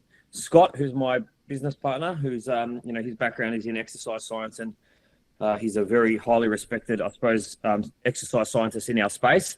He jumped on board with me, and he was able to work out the fundamentals of what the test needed to include in order to make sure that it was suited to a bodybuilding federation, but was also able to catch anyone trying to cheat the system. And after months of work back and forth, we finally were able to finalise the system that is now in place and will be used in a few weeks' time. As season A starts on the 12th of April on the Gold Coast, show number 1. So we're excited. Wow! When's Sydney? When's Sydney show? Nationals, May 23rd, last show of the season, Bankstown Sports Centre. Should be huge. Our Nationals in season B last year, which was the new season C, was at the Brisbane Convention Centre, and we had 186 competitors for that show. So, yeah, looking forward to having both Season A and Season C, or as we call it, our spring and our autumn seasons, both at the Bankstown Sports Centre this year. So very heavily weighted towards Sydney for Nationals this year. And then next year we'll move around again. We like to try and send them around, which is good. Well, make sure you send us some tickets. I told you I'll be there at the door. I might even get up on stage. Why not? I'd love to come on stage. I'd love to come and help out. I tell you what, you want some motivation for yourself to decide whether you are going to actually do it and step on stage. Come to that show. Come to the NBA Nationals. Come and hang out with me side stage. If that doesn't motivate you and inspire you to want to put on a pair of trunks, nothing will. Oh, that's the closest I'll ever be. So if you do keep your word and you follow through with that, I'll come along. I'm there no matter what. It's if you keep your word and show up. That's it. Oh no, I'll show up. We'll show up. We'll show up. Definitely. It's good for business too, by the way. It's good for business. So talking about NBA, and a post recently on the 13th of March, 2025. At Natural Bodybuilding Australia, we don't use our pro card to get you to compete in smaller competitions. Hear me out. It's your. I think it's Stu talking here. He goes, a pro card is earned, not given. Only given at a national or an international level competition. This gives existing pro athletes the respect they deserve, and the up and coming athletes, pros, to be thrilled to win something that is hard. There's a lot of talk about pro cards handed out. This is me now. There's a lot of talk in the industries now, especially in the IFBB, and also, I don't know, in the Natural Federation as much. I'm just listening to what's the talk, that they're handed out like lollies, and that it's slightly depleting its level of achievement and level of quality. So tell us how you win a pro card at the NBA. Yep. I know that you can come first and second or third in a pro lineup, but you also have 4 difficult ways to earn a pro card. So give us a little bit of a rundown. I'm sure people want to hear this. Yep. So, if you look at, let's just use NBA and IFBB as an example, right? And, there's talk out there that being an amateur in the IFBB is the hardest way to get a pro card. And there's a level of prestige that comes with that, right? You want it to be difficult to obtain because it then means when you get it, it was earned. But similar to IFBB, the only way that you can win your pro card as an amateur is to win the overall at nationals only. Yeah. So at the nationals events, which are, at the end of each season, again, this year, season autumn will be at the Bankstown Sports Centre, the winner of the bikini overall will turn pro. So that competitor has to beat every other bikini athlete across the country, and she will win a pro card. So only one overall winner will become a pro that day. Same as, how it works in the IFBB. You've got to win the overall at nationals to become pro. I think where the comparison is in that process is that, some federations, both enhanced and natural, you can go to a state show, and if the judges deem you worthy, they can give you a pro card. So I think,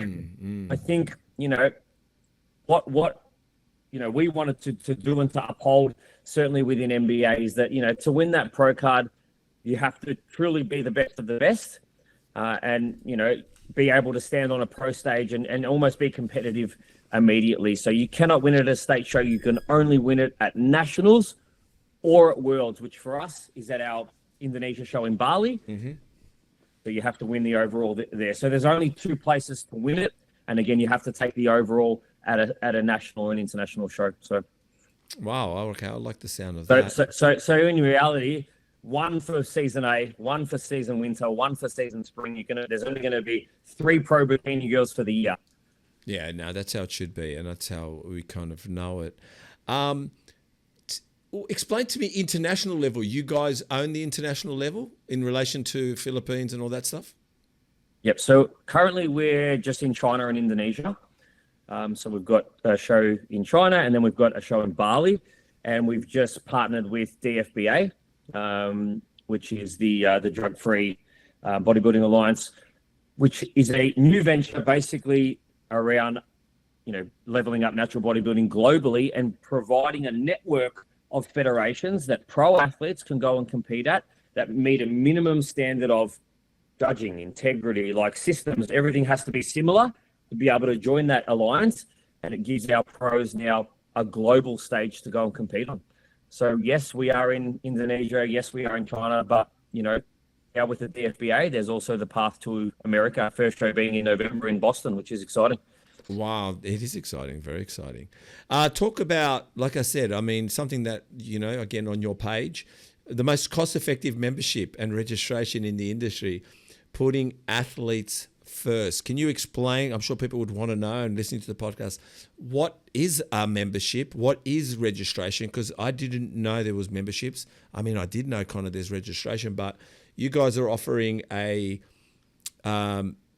you get a free registration for your next show when you register for one show. So tell us about that.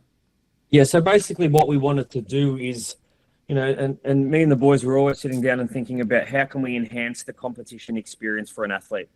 So if I'm someone who's prepping for 6-7 months of dieting, how can I get the most out of paying my membership, which is a membership to the federation. Every federation has it, which basically allows you access to compete.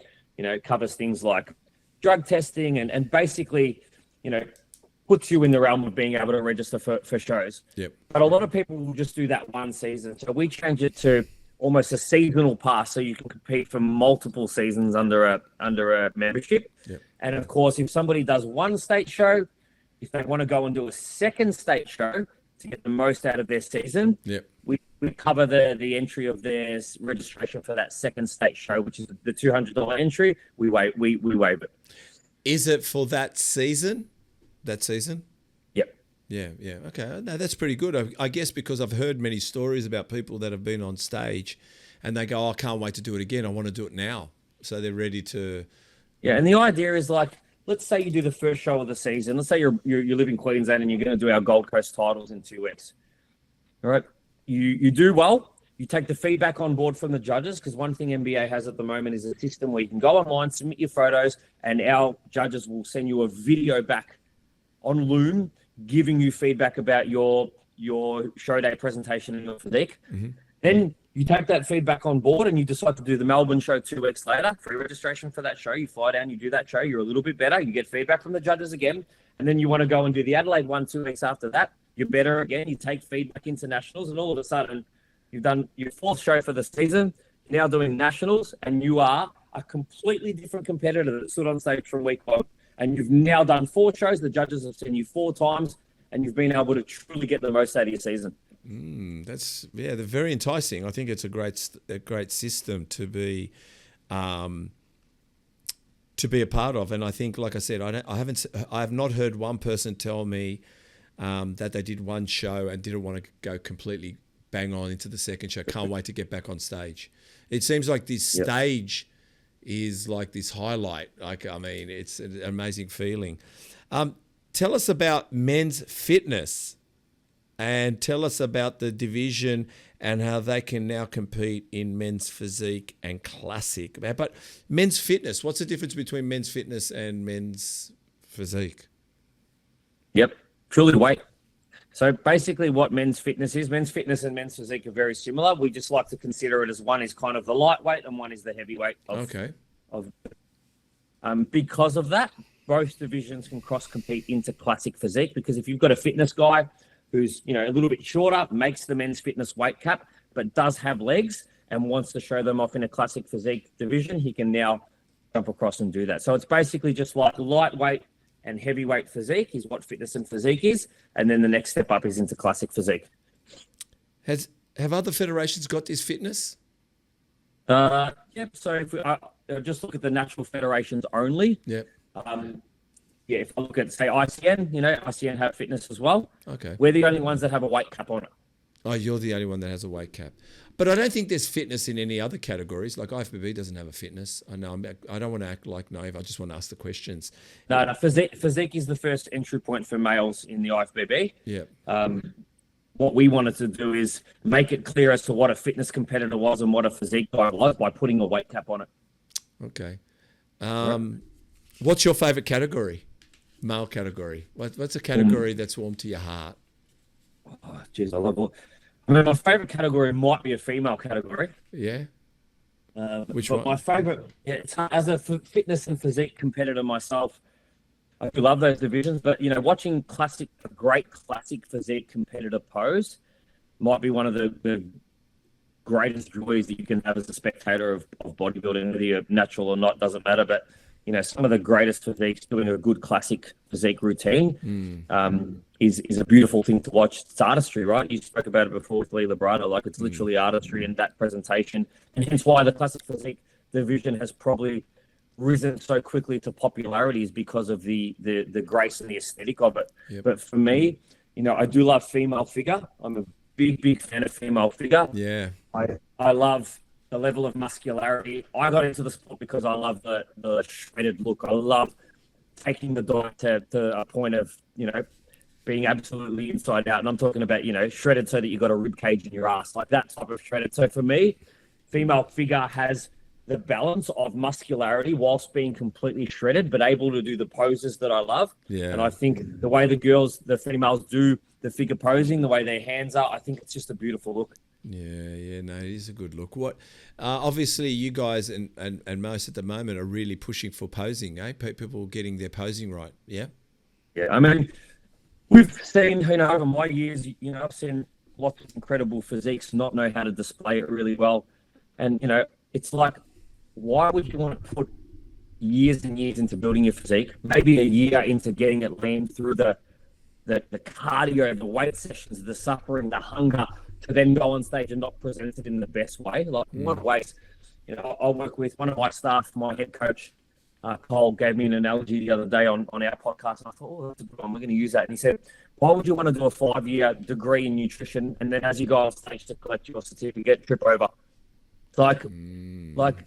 Give yourself the best opportunity to present the best version of yourself by not only doing the hard work in the gym, but also doing the posing practice so that you can present the judges the truly best version of your physique. No, I do like that's definitely a good analogy. And what about the sports category in the women's? Yep. Tell us. I mean, I like that category. I like that category. I mean, me too. Again, is that predominantly in the natural federations, the sports category? Yeah, only in the natural federations, as far as I know, and it's only an Australian thing. So you won't find sports anywhere internationally, as far as I know. Maybe in some Asian countries, but it's sports is definitely an Australian thing. And it was that balance between bikini and then fitness, and having, you know, a look in between that maybe was bigger than bikini, but maybe not quite as shredded as a fitness competitor had to be, but still enough muscle. So for those girls that were more muscled than bikini, but, you know, maybe not quite at the condition of a fitness competitor, plus the ability to wear sportswear on stage is a different look to a bikini look. Yes. And, you know, be able to pose in runners. So it kind of, you know, for the Australian market, it definitely fit. And we get a lot of incredible sports competitors. Yeah. You know, the closest crossover to sports is you probably see more fitness competitors do well in sports than maybe you do bikini competitors, because we're still looking for that higher level of muscularity. But it is an incredibly popular division, and there are some incredible physiques in female sports. Oh no, I've seen it. I think it is a great, not just I think it's great entry level, but I think it's also, like you said, if you're not comfortable being up there in a bikini or barefoot, I mean, and you're a sporty person, I think it's a great division to jump on and enjoy. You've probably unfortunately for the females, there is no barefoot. It's heels or sports runners. I apologize. Every female category, they have to. Even the figure girls are in heels, and they do a great job. Like, we're lucky as guys. We're so blessed. We get to walk out there barefoot, and, you know, quarter turn. The poor females have to do it all whilst looking graceful and do it in heels. They are amazing. Oh no! Thank you for correcting me. You've probably got the most questions that anybody's ever got from the viewers. So are you ready to go over the questions, and we'll come to a finish shortly? Okay. Well, okay. Let's go. Okay. Coach _ Cole, Kole. He actually asked a few questions, but let's go with his first one. How to be successful in the fitness industry? Surround yourself with great mentors. If there's somebody out there that you think is doing really, really well, and maybe, you know, coaching people you want to coach and talking about things on podcasts that you one day would like to talk about, maybe try and get that person to coach you. Like, surround yourself with someone that you want to be, and, you know, over time, you may just start to find yourself operating and acting like that person. Be patient, spend time in the trenches. You've got to pay your dues as a coach. It's a big thing. And I think a lot of people want to go and, finish their certs and go and be a 50 client online coach. For me, my first sessions were $35 on a Sunday. I had no clients. No one knew who I was. So the way I got my first 5 clients was by coaching them for $30 on a Sunday, because I was a bank manager. That was the only time I could coach them at that point in time. So, I did my time in the trenches, and you know what? I serviced them all so well that I started to build my whole book on referrals. So, there's a tip to anyone starting out. Be willing to do whatever it takes to build your book and build your brand, treat people well, and then ask for referrals. I'm just writing all this down because I've got to answer it. Treat them well. Okay. That's right. His next question was, what's a successful prep? A successful prep is, and I touched on some of this stuff before, obviously achieving the desired look that you and your coach set out to achieve. I think that's important. But getting to the end and knowing that you left no stone unturned. So, you have no regrets, something you were big on, Steve, when you spoke about earlier, having no regrets, getting to the stage safely, efficiently, whilst managing, lean tissue retention, and of course, as little down regulation as possible when going through, a dieting phase. And I say as possible because I don't think it is possible to go through a prep and not suffer a little bit if you do it to the degree and bring in condition. You ask anyone that's been inside out, it comes with a trade-off no matter what, but I think getting there as safely and efficiently as possible. But the big overriding factor is knowing you left no stone unturned, right? No regrets that you could have done better. When you stand on that stage, if you knew you did everything that you could have, even if you get beaten, in my opinion, you're a winner still. All right. Good off. Yep. I know, like a PA. I know. Coach again, Cole. He had 3 of them, right? So he's good. What makes a successful coach? Is that similar to the fitness industry question? I think for me, one, the way you conduct yourself, which is a little bit separate to that first answer, but the way that you conduct yourself is key. Yep. Remembering that people are watching what you're doing. But again, what makes a successful coach, it's not just about results. I think if you want tips on how to become a successful coach, probably part 1 to the answer is the most important thing. And my best piece of advice is always to get around people doing what you want to be doing. But just remember that people buy on you a lot of the time. I think they buy on multiple things. And when I say when they buy, how they choose their coach, they're going to look at a few things. They're going to look at you, potentially your physique and how you conduct your lifestyle, your previous successes. So, your clients' results, your transformations that are on your page, and then your personality and how they get along with you. So bear those 3 things in mind. And if you're a coach listening to this, are you displaying on your website, your Instagram, your TikTok, those 3 things? Because if you're not and expecting clients to come to you, when they do come to you and they're not seeing those 3 things, what are they going to buy? Yeah. I agree. Social media. I've put here just. You and I, are we going to write a textbook after this? You and me? We're going to put together a bit of an ebook. We're going to put an ebook together, man. We're going to. Of course, I love business. I love selling things easy, but it doesn't seem to be easy ever. Even an ebook. Conducting yourself. People are watching you. It's not just results. People buy on you, and what you show them. Is that right? Does that sound correct? It is, man. I'll give you an example not related to bodybuilding. I get when I had hair, I shave it now, but when I had hair, I would drive past 55 barbers before I got to my barber, who was probably the most expensive. I could have got probably the same service from the 54 before him, but you know what? He always treated me so well. So I would always drive out of my way because I went for him. Not anyone can shave my hair. I can shave it myself. But I go to that guy because when I leave there, it always makes me feel really good. It's very good, very good. Underscore Paw underscore. I don't know who that is, but anyway. I don't know what this means. She did a 2/2. Would I be limited to certain categories? What does 2/2 mean? Chris? Question 2 of 2, I'd say, based on that. Maybe there's another question. Oh, there is. Oh, Jesus Christ. There you go. Thank you so much. You're right. She had a first question. Let's go with a second question.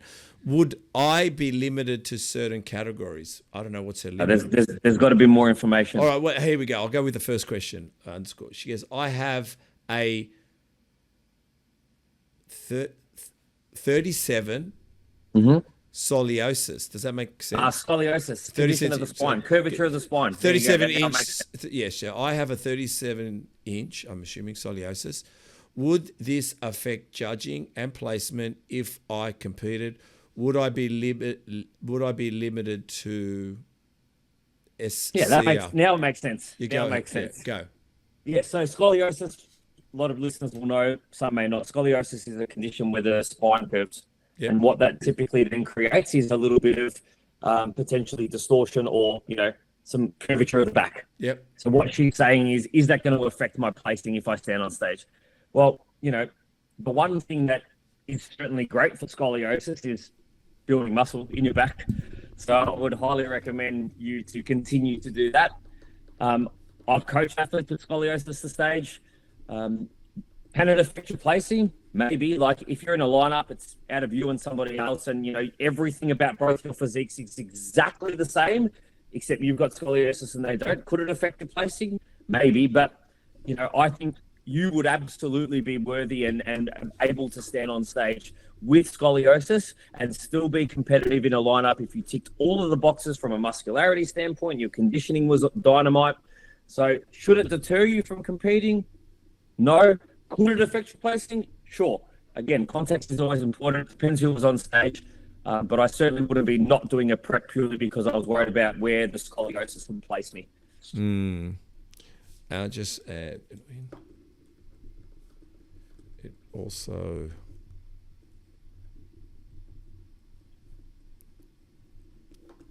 One second, athletes. All right,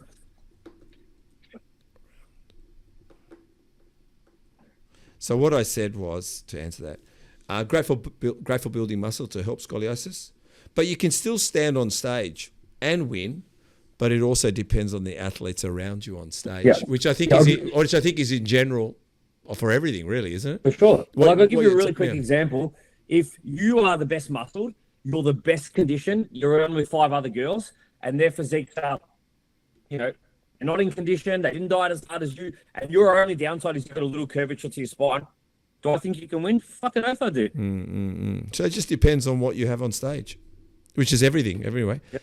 And 2 of 2, would I be limited to certain categories? No, the curvature is not going to limit you to categories. No. It's the level of muscularity and condition that's going to dictate where you land. It's the level of muscularity and condition. Far out, man. These are a lot of questions. Muscularity and conditioning. Okay. I've got 12 minutes. All right. Jesus Christ, man. I know. Oh my God. All right. We're going to have to speed this through. Okay. We're going to speed finish. We'll do rapid fire. Rapid fire. Okay. Michael Trimboli fit. That's your mate, probably. Oh, that's the mafia guy. Mafia guy. Yeah. Trimboli fit. That's what he's got, Michael. Right. How is NBA setting the standard in the industry and leading the way? Yeah, all the things that we've spoken about early, leading from the front, technology, show day experience. Again,